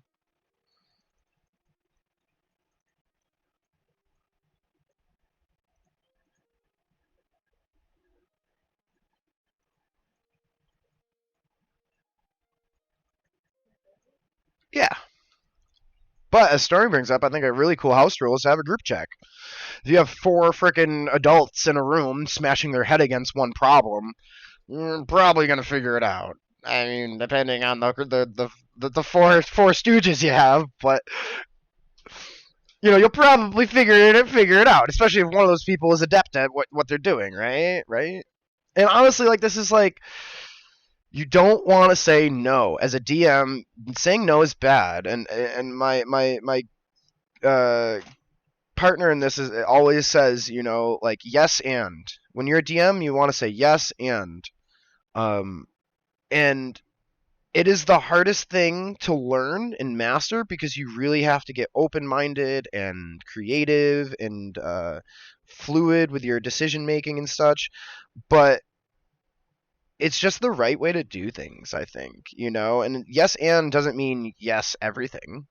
It means yes and. So like you want this, but I want this, right? You want to be super powerful, but I don't want you to be too powerful. So yes and. Yes, you can be super powerful, and I will limit it a little bit so it meets my scaling, right? You don't say no.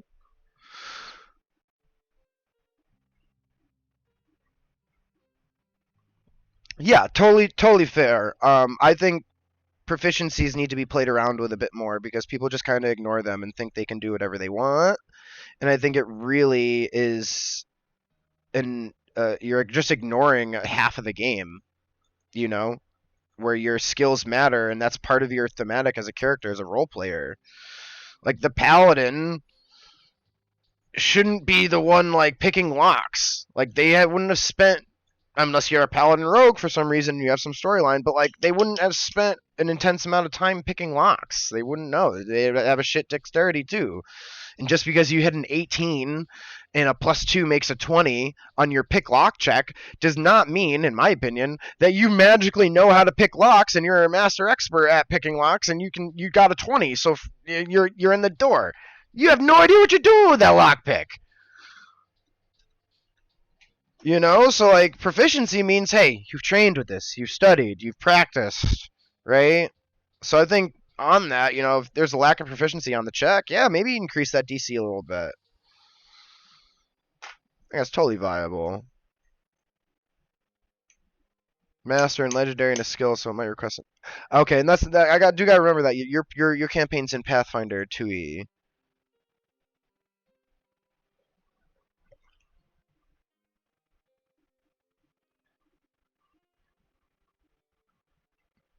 Yeah, right. I mean, I definitely agree. It's like if you know a little bit about computers and then you have somebody who knows nothing about computers and they're sitting there trying to help you out and give you advice while you're trying to figure out this computer problem, it is not going to help you. You're literally going to be like, shut up, person who knows nothing about computers. I need quiet. Like, your babbling doesn't help.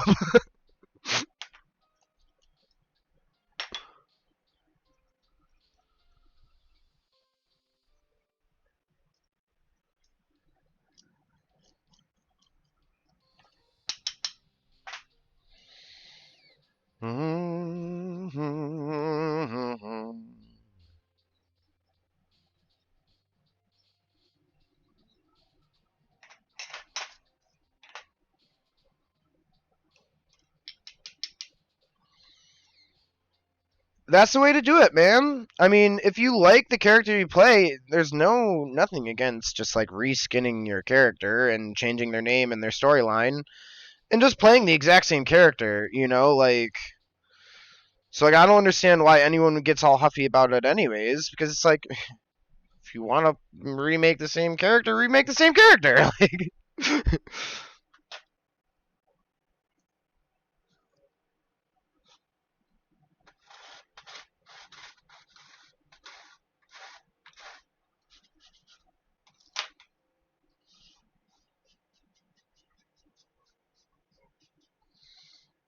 yeah, 100%. I mean, I definitely, when I make characters, I try to emulate them off of my own personality traits and like my interests and likes. And what I do, so it's not me, is I just like characterize my emotion, right? So I'll be like, oh, maybe I really think that like everything should be fair, right? I really like, but in reality, some things aren't fair, and I've grown up and I realize that. But maybe I can make a character that's lawful good, and they want to walk around the world being the ruler of fair, and everything they go and everywhere is, they make judgment, and they, so like that would be like an idea of a character. I would take my concept of thinking that everybody deserves an equal chance, and then just blowing it up way out of proportion and making, and I honestly think that's the best way to make characters is take their personality traits and make them big and grand. um and pick like one or two. You don't have to have like all these nuances, these super intricate characters.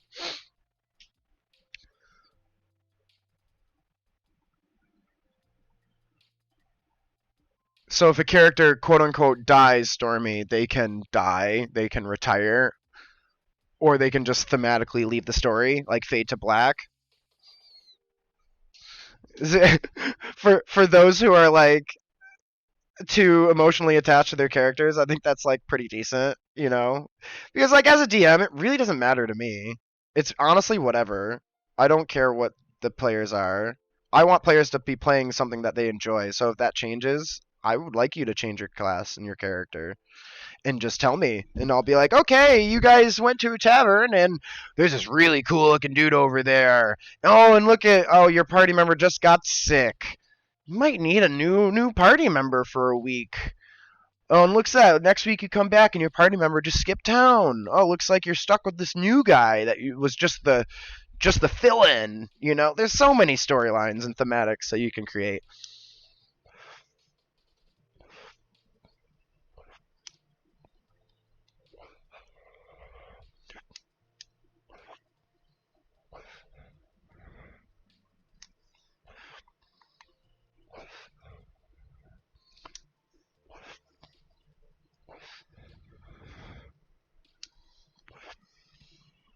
I hear you.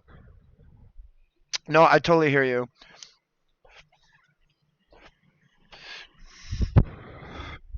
Like when I play a new character, I almost feel like I don't know what to say. I don't know what to do. I don't know how to pitch my voice.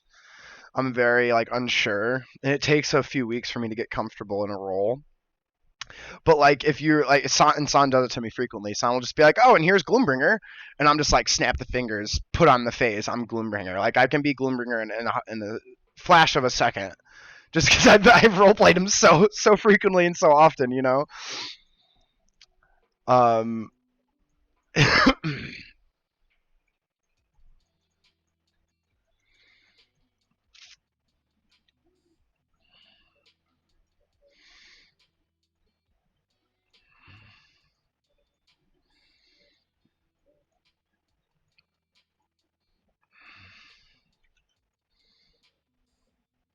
not even that. I feel like for me, when now that I've played so many characters and stuff, now I just try to do stuff that's challenging and different than what I've played. And if I don't like it and it sucks, then I'll just like can it and do something different, or just throw the voice away and like reskin the character.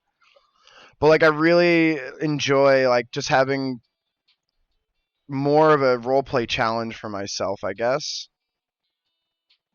And like that's kind of how I build characters now. Like, oh, I haven't played a character that's like I played a lot of like charismatic characters. Let me play one that's like not charismatic and kind of reserved and maybe a bit more pragmatic, right? Um, which is like currently what I actually am playing. Um, I'm experimenting doing a female character with a voice.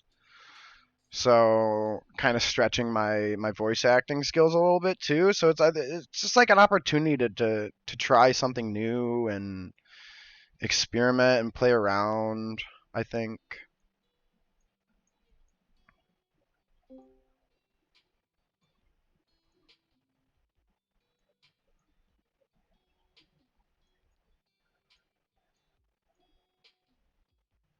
Yeah. I think and that's what's fun about D&D is like you can really push your role play and like try really hard, but then maybe today you had a bad day at work or like you're just tired, right? You can just turn it down. Turn down the role play and just play regular and just, go through the motions, like D&D is for nerds and we love that. Yeah, like literally that is why we're here. We're all nerds. Oh, I should I should broadcast. Yeah, you definitely are a mega nerd. The only way you get any worse is if you play Magic the Gathering.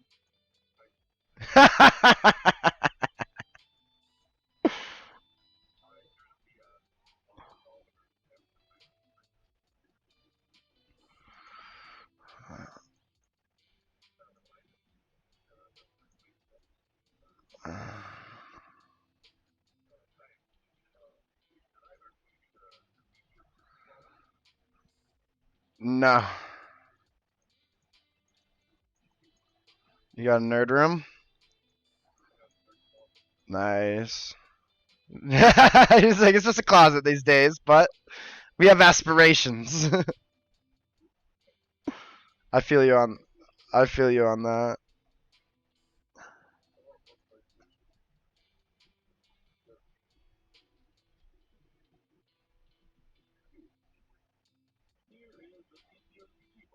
Love it, dude. Good organized too. Greatly organized. No, it's way better than mine. I literally just cleaned my closet. It was trash.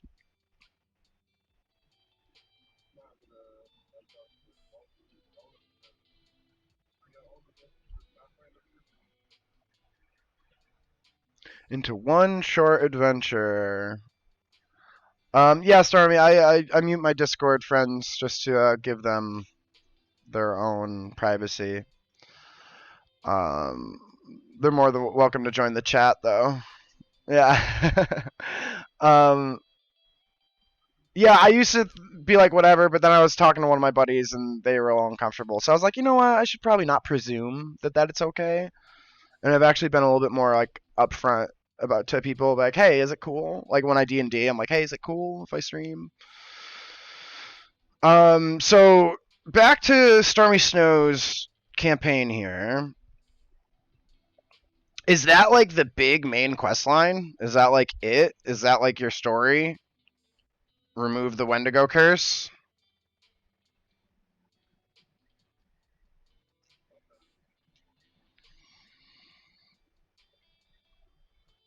for this adventure. Okay, and you want it to be somewhat short. I mean, maybe like we said, you do the talisman, you let them into the curse land temporarily.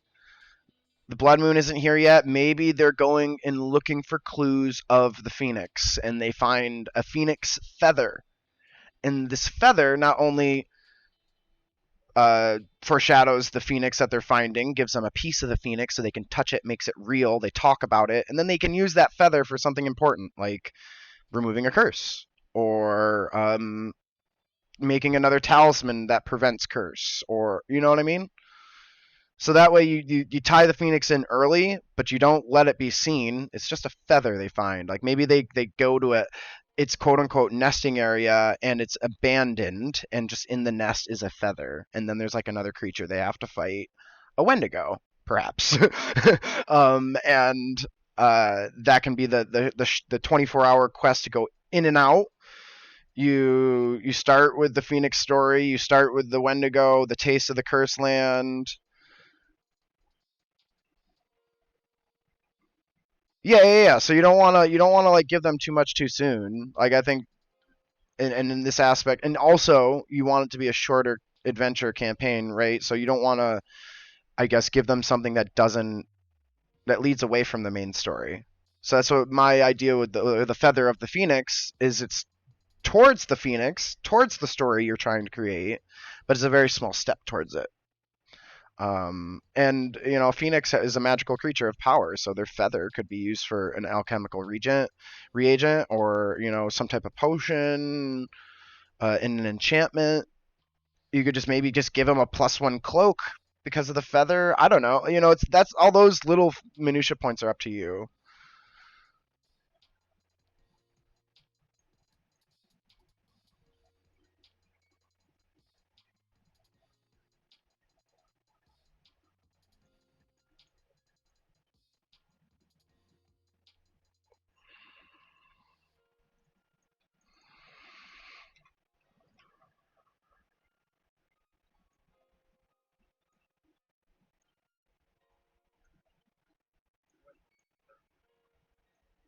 Hmm.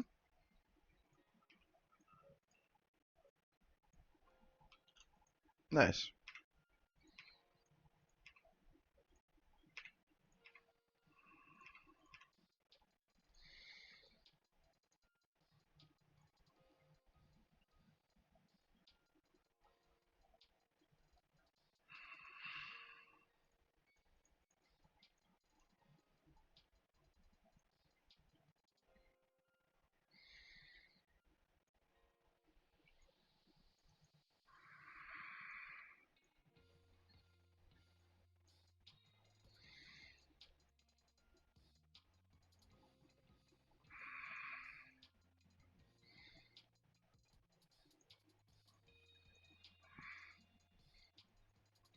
All right. Let's fix that. Sinking in the hell a little bit. I still gotta do this over here. Keep forgetting to do it. And like there's no totally right. Like I have all this natural like tree, druid, like magic forest stuff, and then I'm just like, hey, here's a steel pipe. Right, here's some metal. Okay, so the Phoenix, they already know about the Phoenix. Well, I mean, even still, I mean, when I was DMing, I feel like the last campaign I ran, I feel like I did a poor job of reintroducing the main pillars of my story and the main pillars of the campaign. And I feel like in D&D, if we are not putting the lens frequently on what we want the players to see and to know and to think about, then it will get lost in all this other fantasy and their own perception and what they want to do with their characters, et cetera, et cetera. So like I really think like I'm sold. Like if that's my advice, final answer, I think the quest should be they're going to get a phoenix feather, and you can flavor that any way you want. The phoenix is there, the phoenix flies away, et cetera, et cetera. And then they have a piece of the phoenix in hand early, to do with what they want, with what you want. Um, and I think it's a great way to begin. And also, I would love to just kind of, I guess, give credit to my Sunday night DM, who does a very good job of like dangling the carrot, where they will show us in our face, and we'll be able to interact with maybe said the phoenix or a very important pillar, and then they'll just snatch it away. And they'll be like, oh, you weren't able to get it this time. Oh, you were too slow. Oh, they were planning on this, so you didn't think hard enough. And what it does is, like I said, it keeps putting that lens on the pillar of the story and makes it very real, and like to the point of like after 6 months of it, like me and the characters were just role playing. We're like, oh, we hate that lady. We're gonna get her. We're like, it's on site. We see that lady. It's on site. Like we hate it. We loathe that character because they had always gotten the best of us. So in that, just that continuously reintroducing the pillar you want to be important.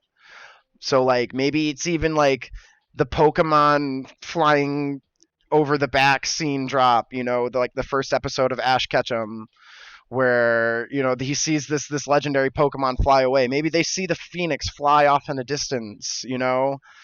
Um,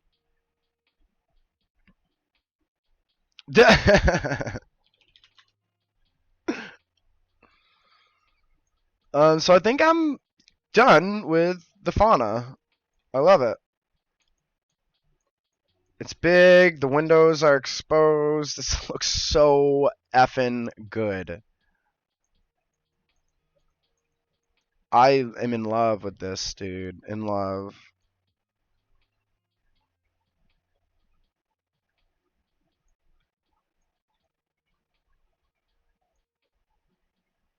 Save. Watch it blow up. Oh, dude. I still gotta go do that damn pipe. I keep forgetting.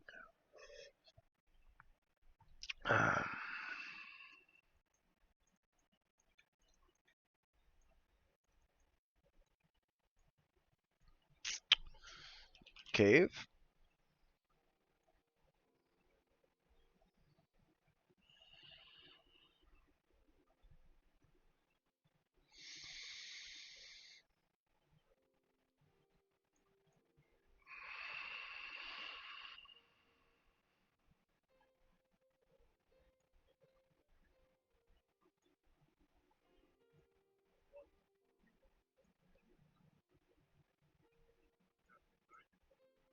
Yeah, I might change it.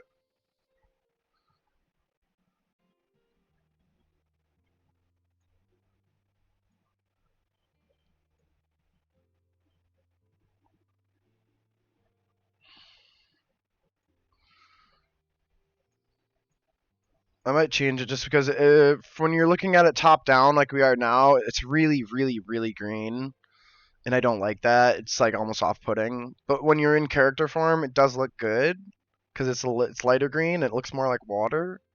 But yeah, I think I'm just gonna trash it.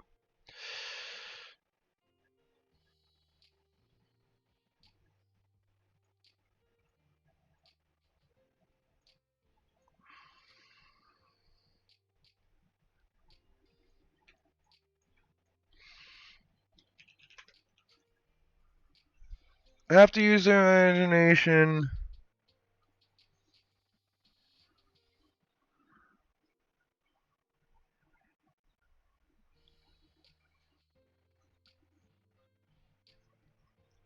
Okay, I feel you. I like that. I would definitely. Are you planning on having them do this fight when they're level 5? Are they gonna level from 5 to then? Like how short is this adventure you want? I guess I'm a little bit more curious about.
I like that where that was last.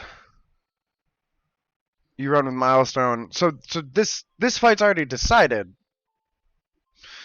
How many? I guess a better way to ask is how many sessions are you trying to plan between now and this fight with the Phoenix? I guess would be, I guess let's just talk mechanics and just get out a story. Like what are you trying to perform as a DM?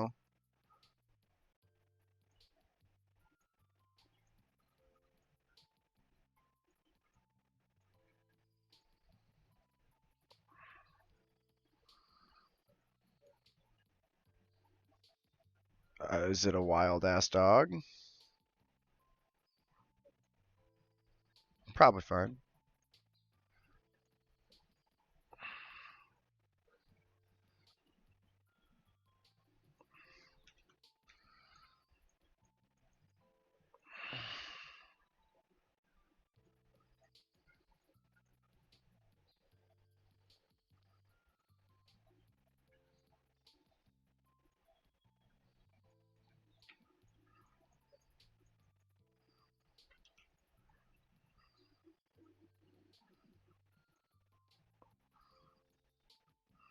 A wise business person. This thing protrudes so much, I hate it.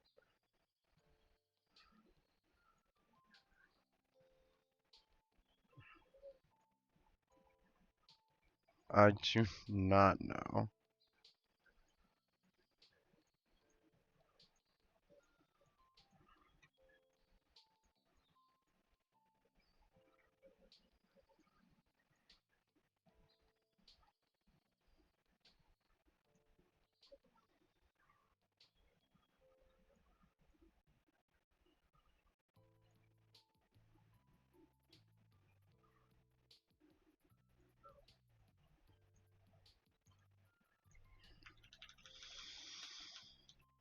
Obey!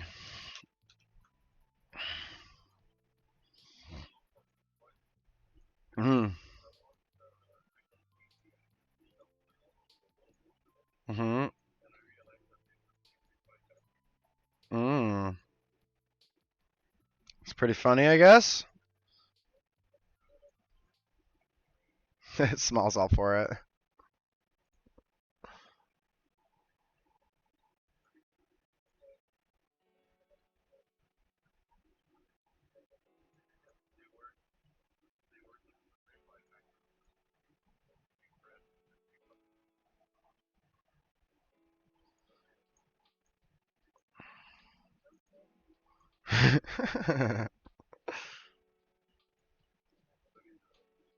It's gonna leave it at that.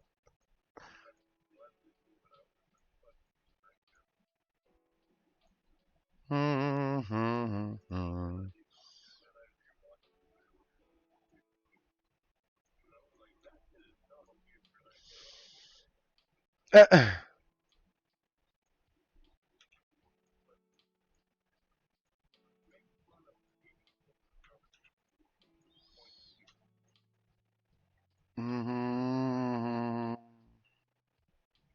Mm-hmm.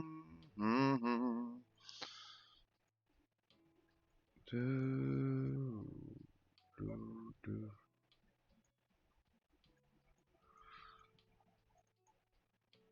I think I like this. I think this is good enough for me.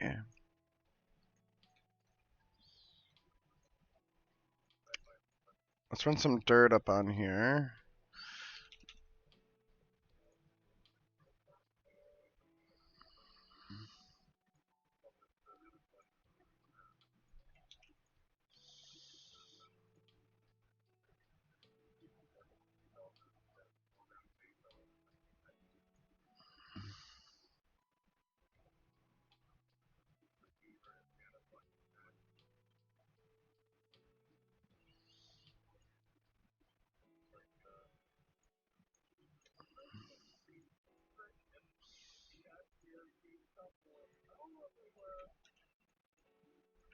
Yeah, it's tough without any contacts.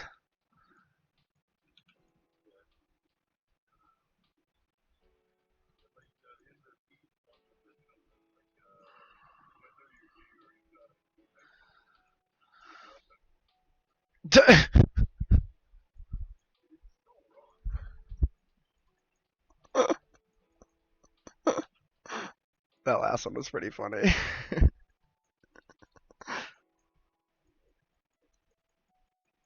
Wrong, but funny.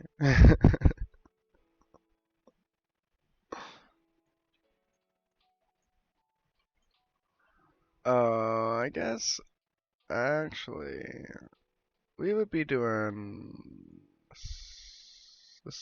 this.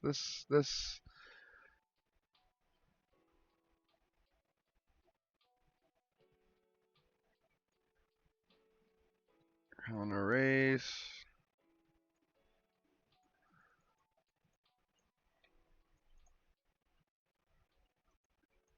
Cut these paths out nice.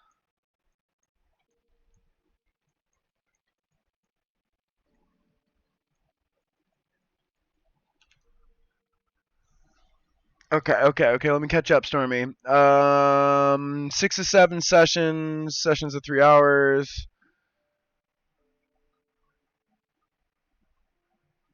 Okay, so I guess I agree with you now with that whole with the talisman pacing. If it's 6 to 7 sessions, that's pretty brief. Okay.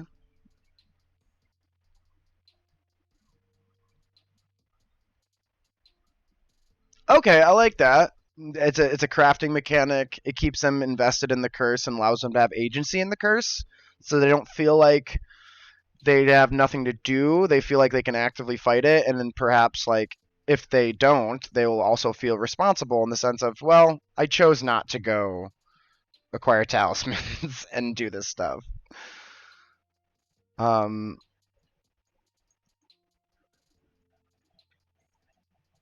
yeah, so I mean, I think if it's 7 quests, I mean, very much on the. I think have maybe a phoenix feather could be a quest for them.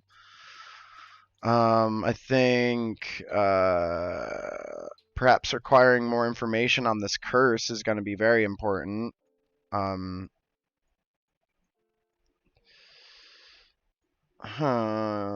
trying to think about.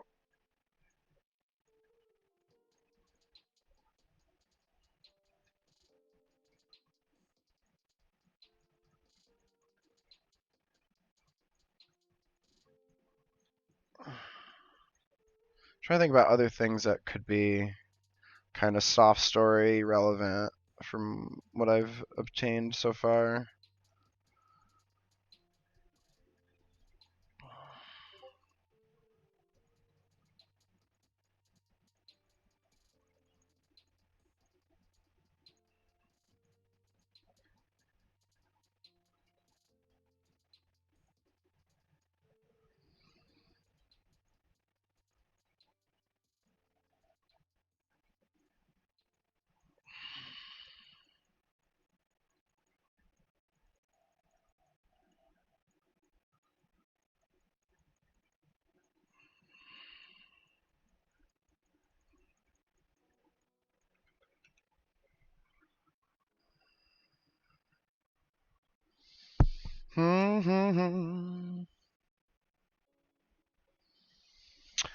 Skinwalkers. Probably early. Honestly, probably before this Phoenix Feather quest that I've been suggesting. Before any quest of them adventuring out. Honestly, probably quest one would be them probably maybe striking out into the cursed land, finding the skinwalkers, and maybe a refuge. Maybe the skinwalker refuge is out in the cursed lands, hidden, and they have the magics to defend against it, and that's how they eventually learn about these talismans that allow them to defend against it as well. So maybe that the more I talk, the better it sounds. It's sounding. So maybe like an enclave of skinwalkers that um, sits in the Shadowlands or the Cursed Lands, I should say. Shadowlands is Baldur's Gate 3. Sits in the Cursed Lands. They're lost. They're afflicted by curse. They're confused. They're level 5. They just started. They don't know what's going on, and they get aid by these skinwalkers.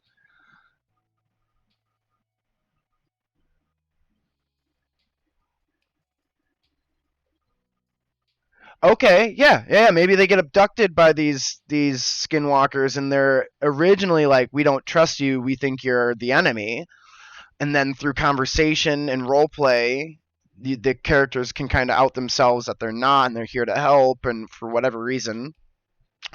Um, and then the skinwalkers become the bastion or like the hub, like where they start, where it's like I said, like an enclave or a grotto or some type of like magical uh barrier that they've erected. Maybe they're god, or maybe they're in this case, if they're druids, maybe they're like their grove leader. Maybe it's a ritual that several skinwalkers focus on at a time. Um, Again, that's minutia that just like DM discretion. But I think that's it. The skinwalkers should be quest one, session one. Um, Let them learn about the talismans, crafting them, etc., etc. Quest 2, maybe obtaining a talisman so that they can strike out further. Quest 3, maybe the phoenix feather. Um, and then after that, you got 4 sessions left until you got to get them to this fight. So you really want to just like up the ante, bring the Wendigos in, maybe capturing the Wendigo at 4. Um, and then I think, yeah, the last 3 sessions would just be like anything Phoenix related.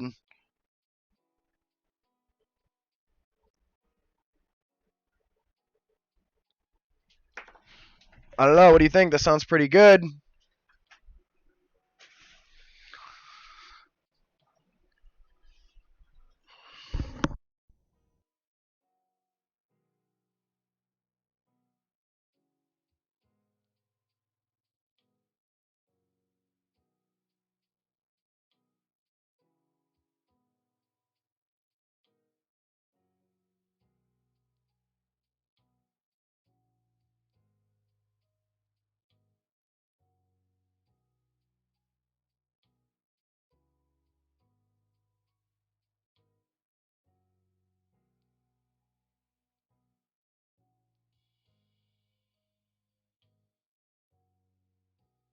Okay, so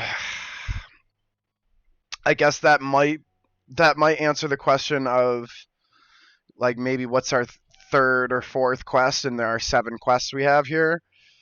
Maybe there's one clan of skinwalkers that kidnaps them, they befriend them, they become allies, but that doesn't mean they're friends with all the skinwalkers now. And perhaps they need to strike out to another enclave to maybe find more information, and that can be a new. I love having role play challenges.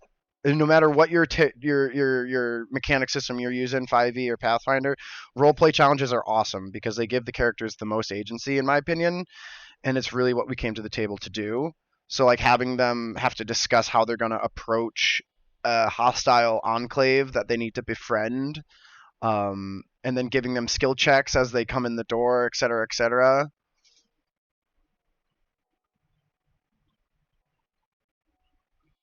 Okay, so these people probably, it sounds like they've had like a Darwinist evolution to obtain a wild shape, so that they can travel the lands, the cursed lands. But then in their small enclaves, probably they have wards and the secret to these talismans.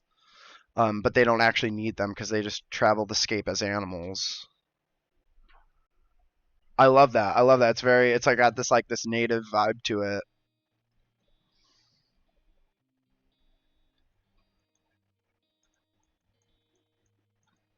I love this map. I love what I do. I love all this. I've been having so much fun. I really enjoy this, and I'm so passionate about it.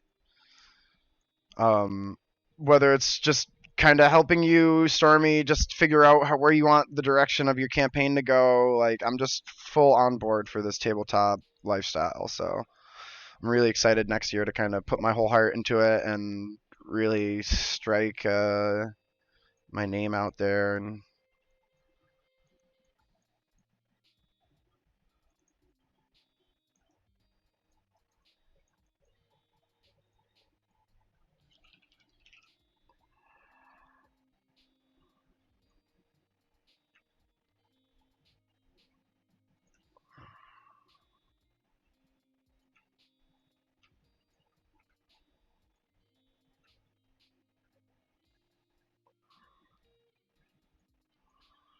mm,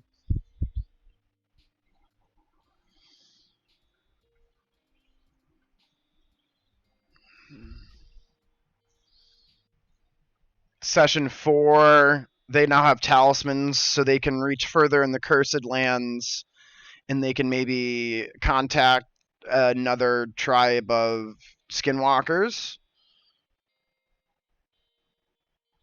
And then session 5, let's get them closer to the Phoenix Feather Quest. And then you have this other party of people who are fighting the Phoenix. Are your characters choosing a side? Are you allowing them to have agency there? Or is the side already chose for them? I ask this only because, like, you have those 5 PCs that'll be in the fight. Maybe we should introduce them. Yes, session 4, perfect. Session 5, closer to the Phoenix. Session 6, closer to that party. Session 7, you bring those two together and you have them, as the final culmination, the BBDG. They say you can choose sides. So yeah, so maybe in that sense, give them some thematic. So have a session where they learn about the Phoenix and what it is and what it does and why it exists, and then give them a session where they learn about this party and they learn what they are and why they're doing what they do. And then session 7, give them the choice of, do you choose Phoenix or do you choose these 5 party members? How do you interact with this fight? But now you've given them 2 full sessions to learn, interact with, and that could be, session 5. It could be that, Phoenix Feather at a nest, and the Phoenix isn't there anymore, but they get to learn all these things through skill checks about the Phoenix. Um, and then I don't know what the storyline is for your party of 5 there.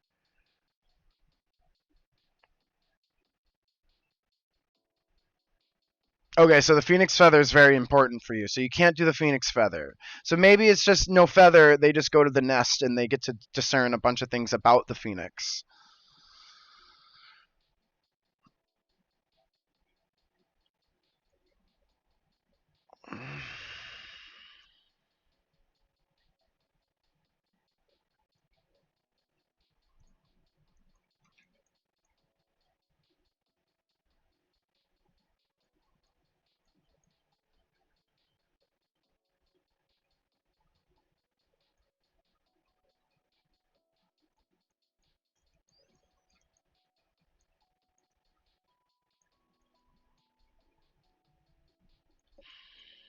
That's good enough for me, I think.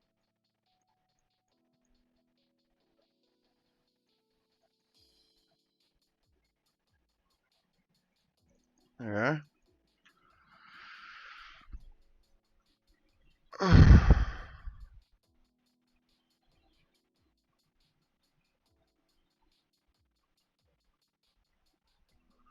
Okay, the loot's fine for foreshadowing, but I think if you want these characters to really feel like they're making a choice here, I would at least want information about the Phoenix and these people.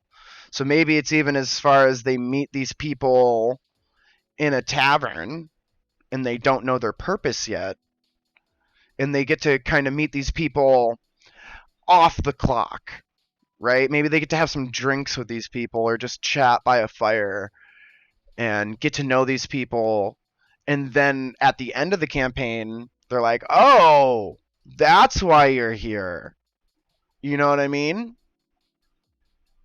And then who could be anything. It doesn't have to be a tavern. It could be a campfire in the middle of camp. It could be a wagon that has beverages that travels the cursed land as a skinwalker.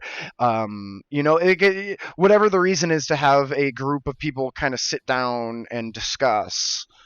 um,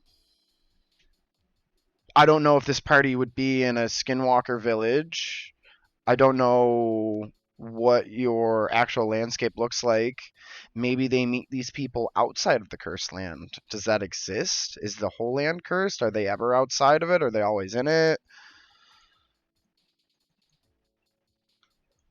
Um, Yeah. So I think those are good questions to ask. But I'm just kind of tossing that idea out there. And then what if the party gets to meet these people in some fashion?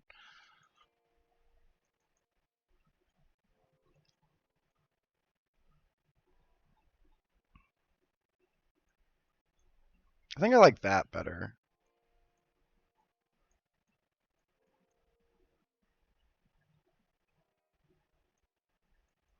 Big old planners.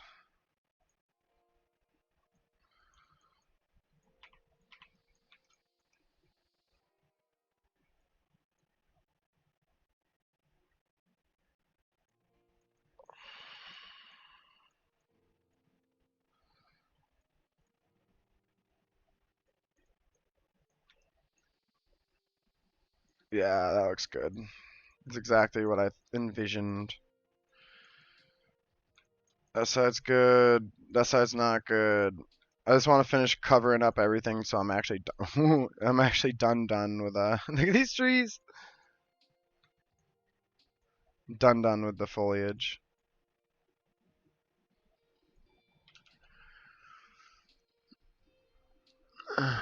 Heavily forested country, so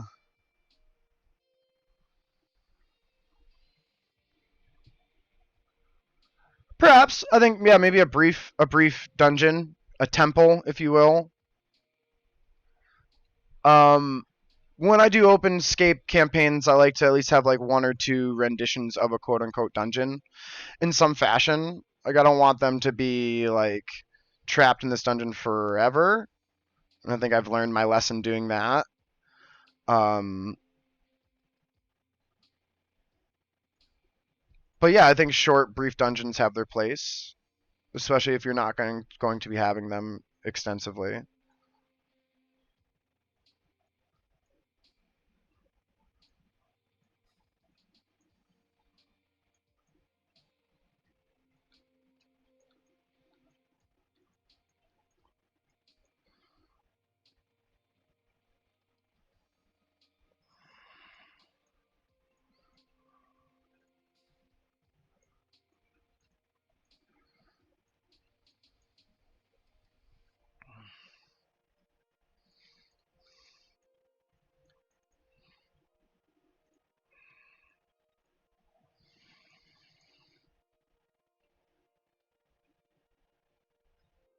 There it is. This is what I want. The mixed bush.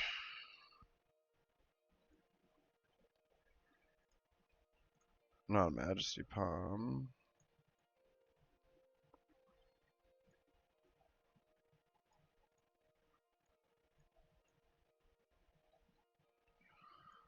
I think a rock in there is gonna look good. Yeah, I just wish it was so much faster, or I'd use it so much more often.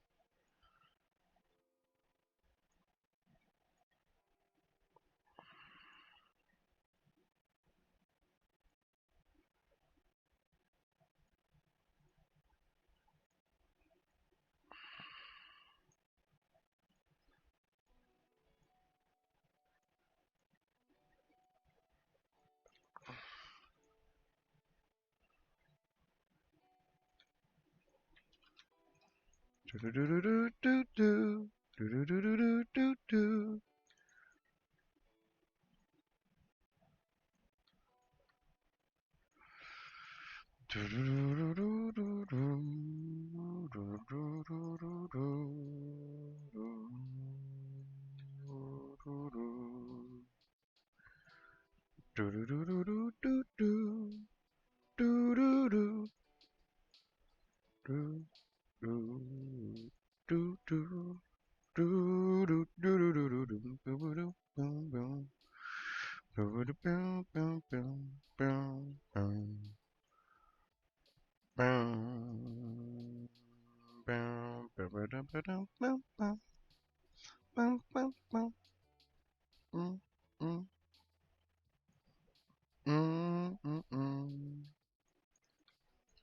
Beautiful. All right. And that's what we're going to call it for the day. And now we can, as I said I would, furnish these buildings as I have to. But now I'm finally, finally, I've digressed enough on this map. And I think, just having all the thematic around it with the trees makes me feel more encouraged to put furniture in the houses. The primary reason why I didn't want to do furnish the houses is because I have to have them color themed 5 ways, and I don't know what those colors have been decided to be yet. So sad. But I found a way to stay busy for today. All right, let's see where we're at. Maybe I should.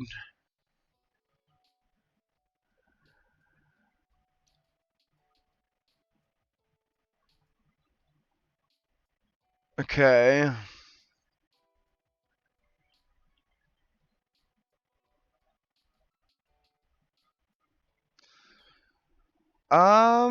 Yeah, I guess, get them as close to the party as you want.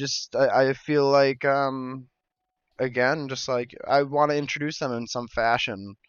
So maybe there can be some key signs of alignment, possibly. So, like, maybe there's some innocents that got ganked, and if they get the right checks, they see that these people might be a bit nefarious. Maybe they see um, some remnants of poison from a fight. Like some. I'm assuming that this party of 5 is bad? Question mark. And they're coming to kill the Phoenix for bad reasons, quote unquote.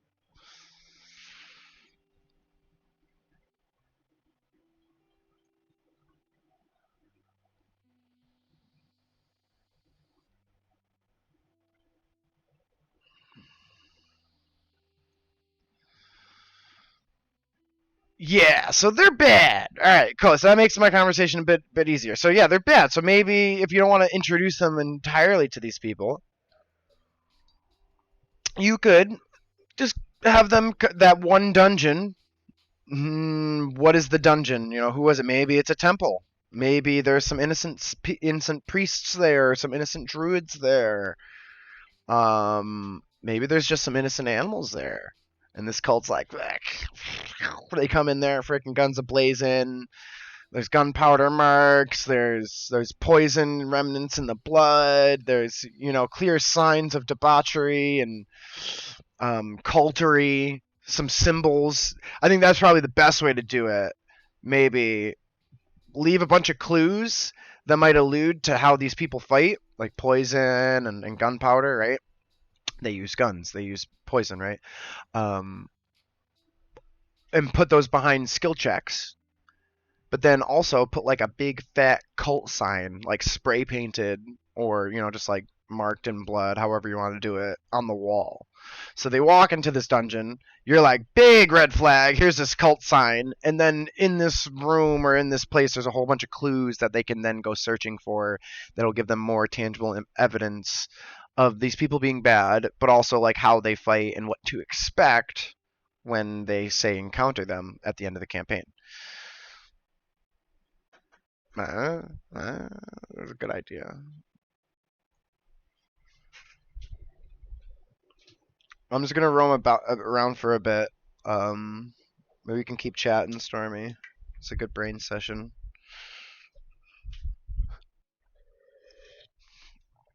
I just gotta start doing some chores. Clocking out. Oh, the knee. I should put my braces on.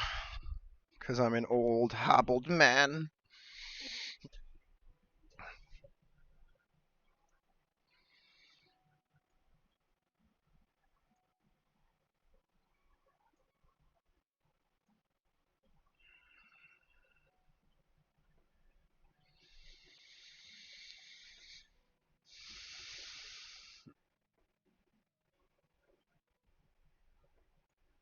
I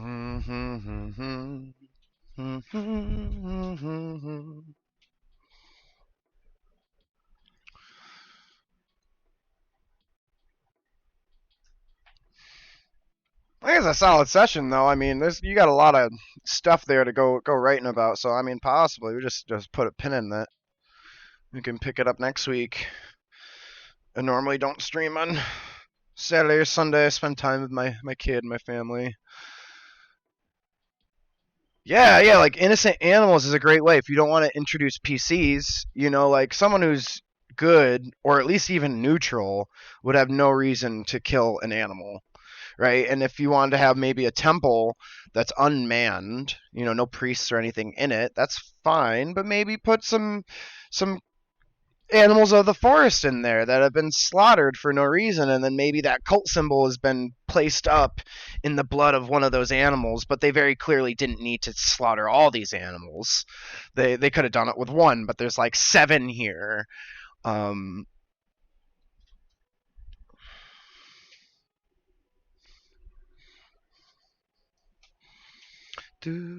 so yeah, if that's the case, maybe you could. Okay, let's get we'll go scroll up. We had was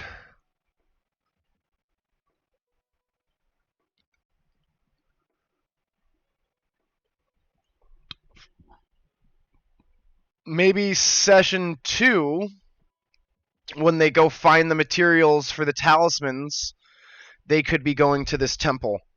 And this is after they met the skinwalkers, who kind of introduce them to their world. And these are the good creatures, and these are the ones where we don't like, the wendigos, right? And you need to go to this temple, which is a sacred place to us. And they're introduced as this place that it hasn't been afflicted by any means. And then they get there, and this cult had been there first, and those animals that they've now learned about and have been befriended to have been killed.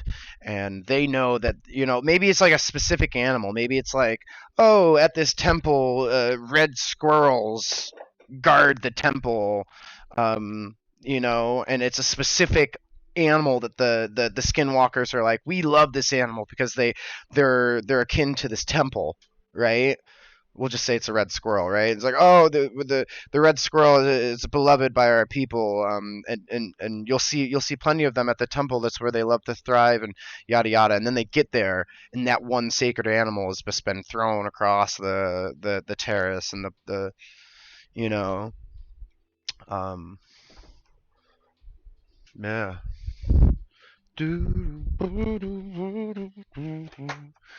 Gotta do some laundry, yeah, doing laundry now. I'm doing laundry. I'm doing laundry, baby. Oh, yeah.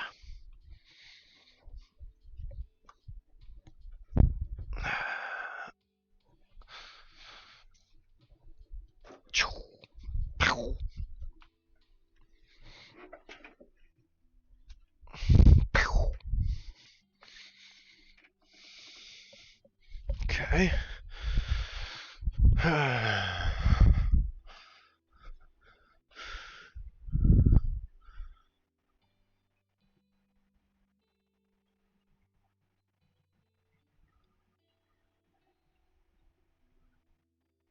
Okay, yeah, maybe you said this. Maybe this is like a very, very old temple, and perhaps there is writings on this temple in languages that have since been lost by these people that have kind of turned to nature for their own survival. The skinwalkers, and like you said, they no longer know common, um, because they're more creature than they are human anymore, right? That's how they live. And in that, at this temple, there's a bunch of script in common. Make it super easy because it's your story and it's a short campaign. Super. It's like it's just in common, and we just created a reason why the skinwalkers can't read common.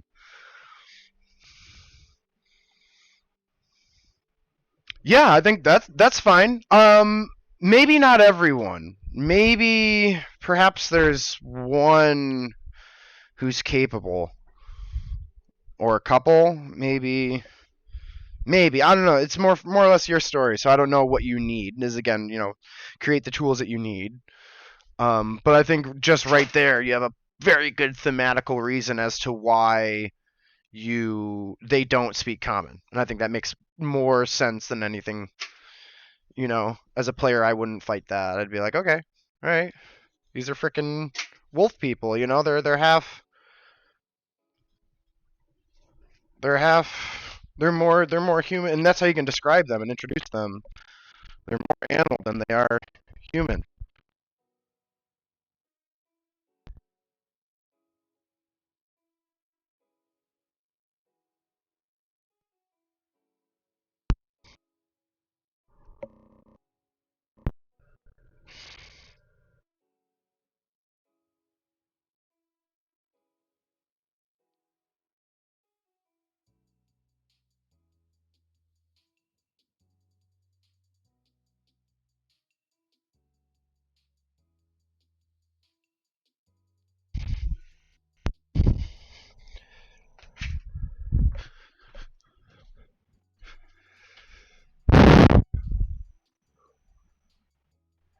Yeah, I think again on that whole we need a reason why. Let's not just make things up. The clan elders maybe keep the art of spoken word alive, and often maybe these skinwalkers meet at the end of days to listen to old stories by the elder clansmen, and that's part of the indoctrination of becoming the new clansman is you have to learn the art of spoken word, but nobody really. And maybe on that they don't speak it but they understand it. Maybe majority of people don't speak it but they understand it.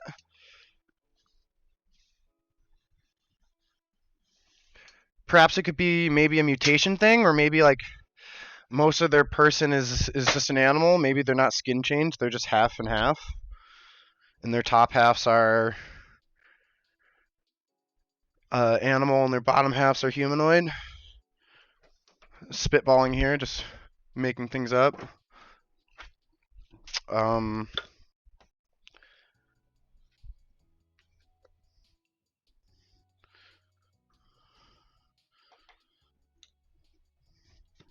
and that's definitely a thing too. Like there's definitely like full. There's people in the world today that can speak languages but can't read languages. Especially if they didn't have access to text or paper or any way of writing things down. If they are in the cursed land where quality of life is low and necessity is high, they wouldn't have libraries. They wouldn't have extra time to maybe create these qualities of life that create text and modern society, right? But in that sense, you take a big step back. Like spoken word has always been like a thing. And if they're the tribal elder, maybe yeah, they tell stories, or maybe they sing. Maybe that's all they do is they sing. But yeah, it's up to you. I think there's definitely a way to write that in a manner, and I think you'd want to write that in the manner that fits your storytelling needs the best.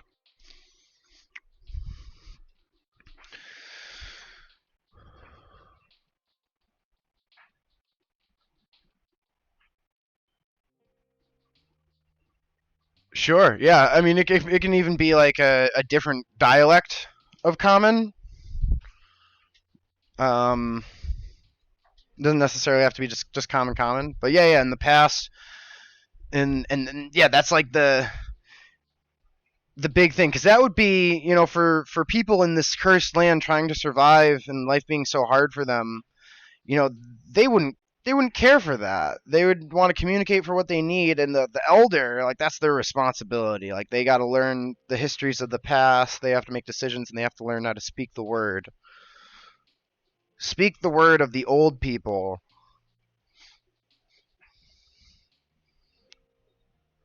And perhaps possibly like that could also, just adding story. The clan elders would have, like, they have councils where they all meet and they speak in the language of the old.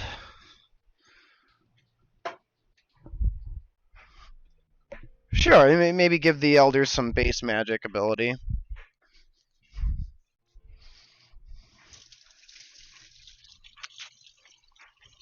I think that's definitely important because if you want to add the elements of enchanting talismans and possibly the elements of wards on their tribes, on their villages.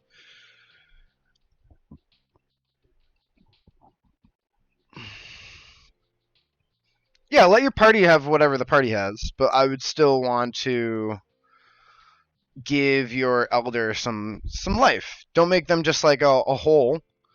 Kind of, if they were responsible for the village, what would they be responsible for? They would need prestidigitation. They would need cure wounds. They would need maybe a divination spell. I would definitely make them like a low level druid in some aspect and fill them up in that sense. Especially if you want this person, I assume the elder is going to be like, hey, this is how we make the talisman. So you need these pieces to make it and cast this ritual and say these things. So yeah, make the elder a person, make them a whole PC, build them up, and use them however you need to use them. But I always like building past. If it's an important character, build it up, make it a real person all the way through. Give them a story, give them a life.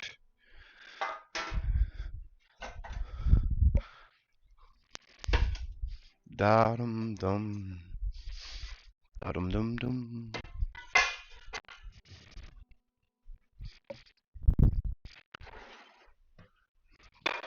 Da da dum. Ho! Hey! Ho! Yeah! Boom! Boom! Ba-dum! Boom! Boom! Boom!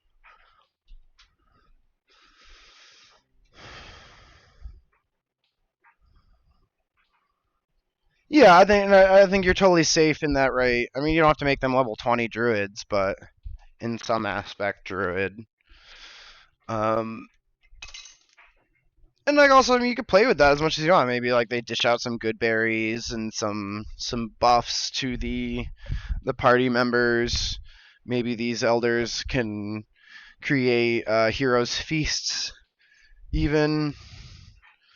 Um, I think the divination would be really important. Something that would be, in their wheelhouse. But yeah, again, just do do do.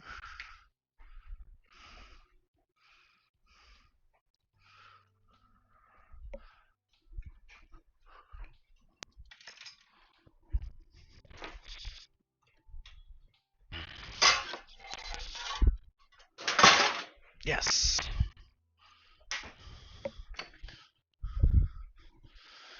Alright, I need to stop walking around the kitchen and cleaning and just eat like some food. Breakfast? I hate breakfast. It's my least favorite meal of the day. It's just so hard to choose what I want. It's so hard to choose what I want, and I never know what I want. And I'm like, will I eat it all? And then also, like, then I'll make something, and I'm like, oh, I am hungry. And then I'm like, oh, I should have made more. I'll have a bagel. I think that's a good call. Nice warm bagel with a creme cheese.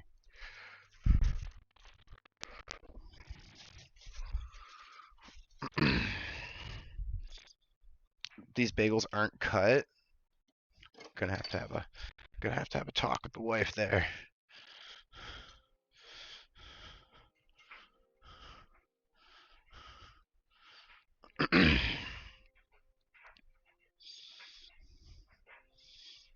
Going back into surgery, small.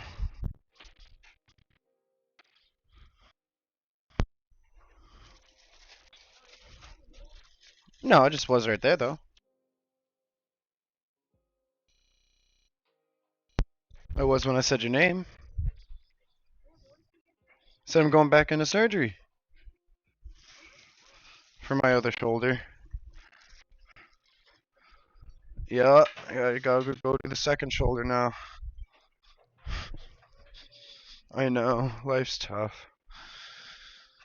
Um,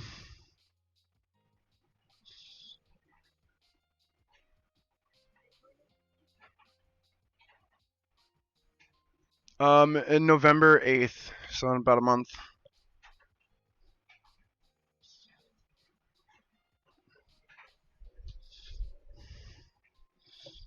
Word, yeah, thanks. Me too.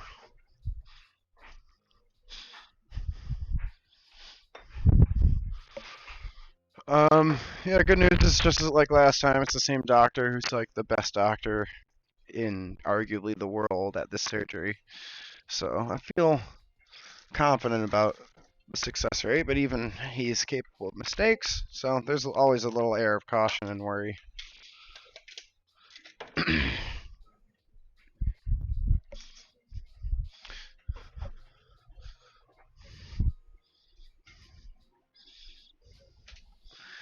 No, actually, sadly, I will not because I will be getting my right shoulder done, which means I have my left hand and I'm not ambidextrous. So then that's honestly the scariest part is the first surgery was my left arm, so I was like, okay, I'm gonna be in pain, but then I get my right hand and I can play games. Like I was able to play games with just the mouse, and I was able to do some stuff. But this time around, I'm not gonna have any use of my right arm.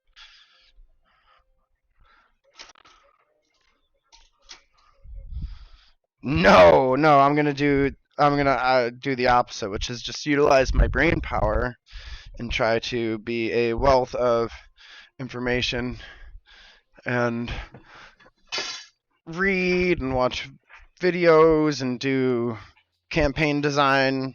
I've been putting off a lot of my DMing work for surgery because I know I'll just be sitting there with open brain space. So, um, yeah, I got some new books here. My wife got me some books. The Unfinished Tales of J.R.R. Tolkien, like the Silmarillion, etc. So I have some new stuff to read, some new inspiration.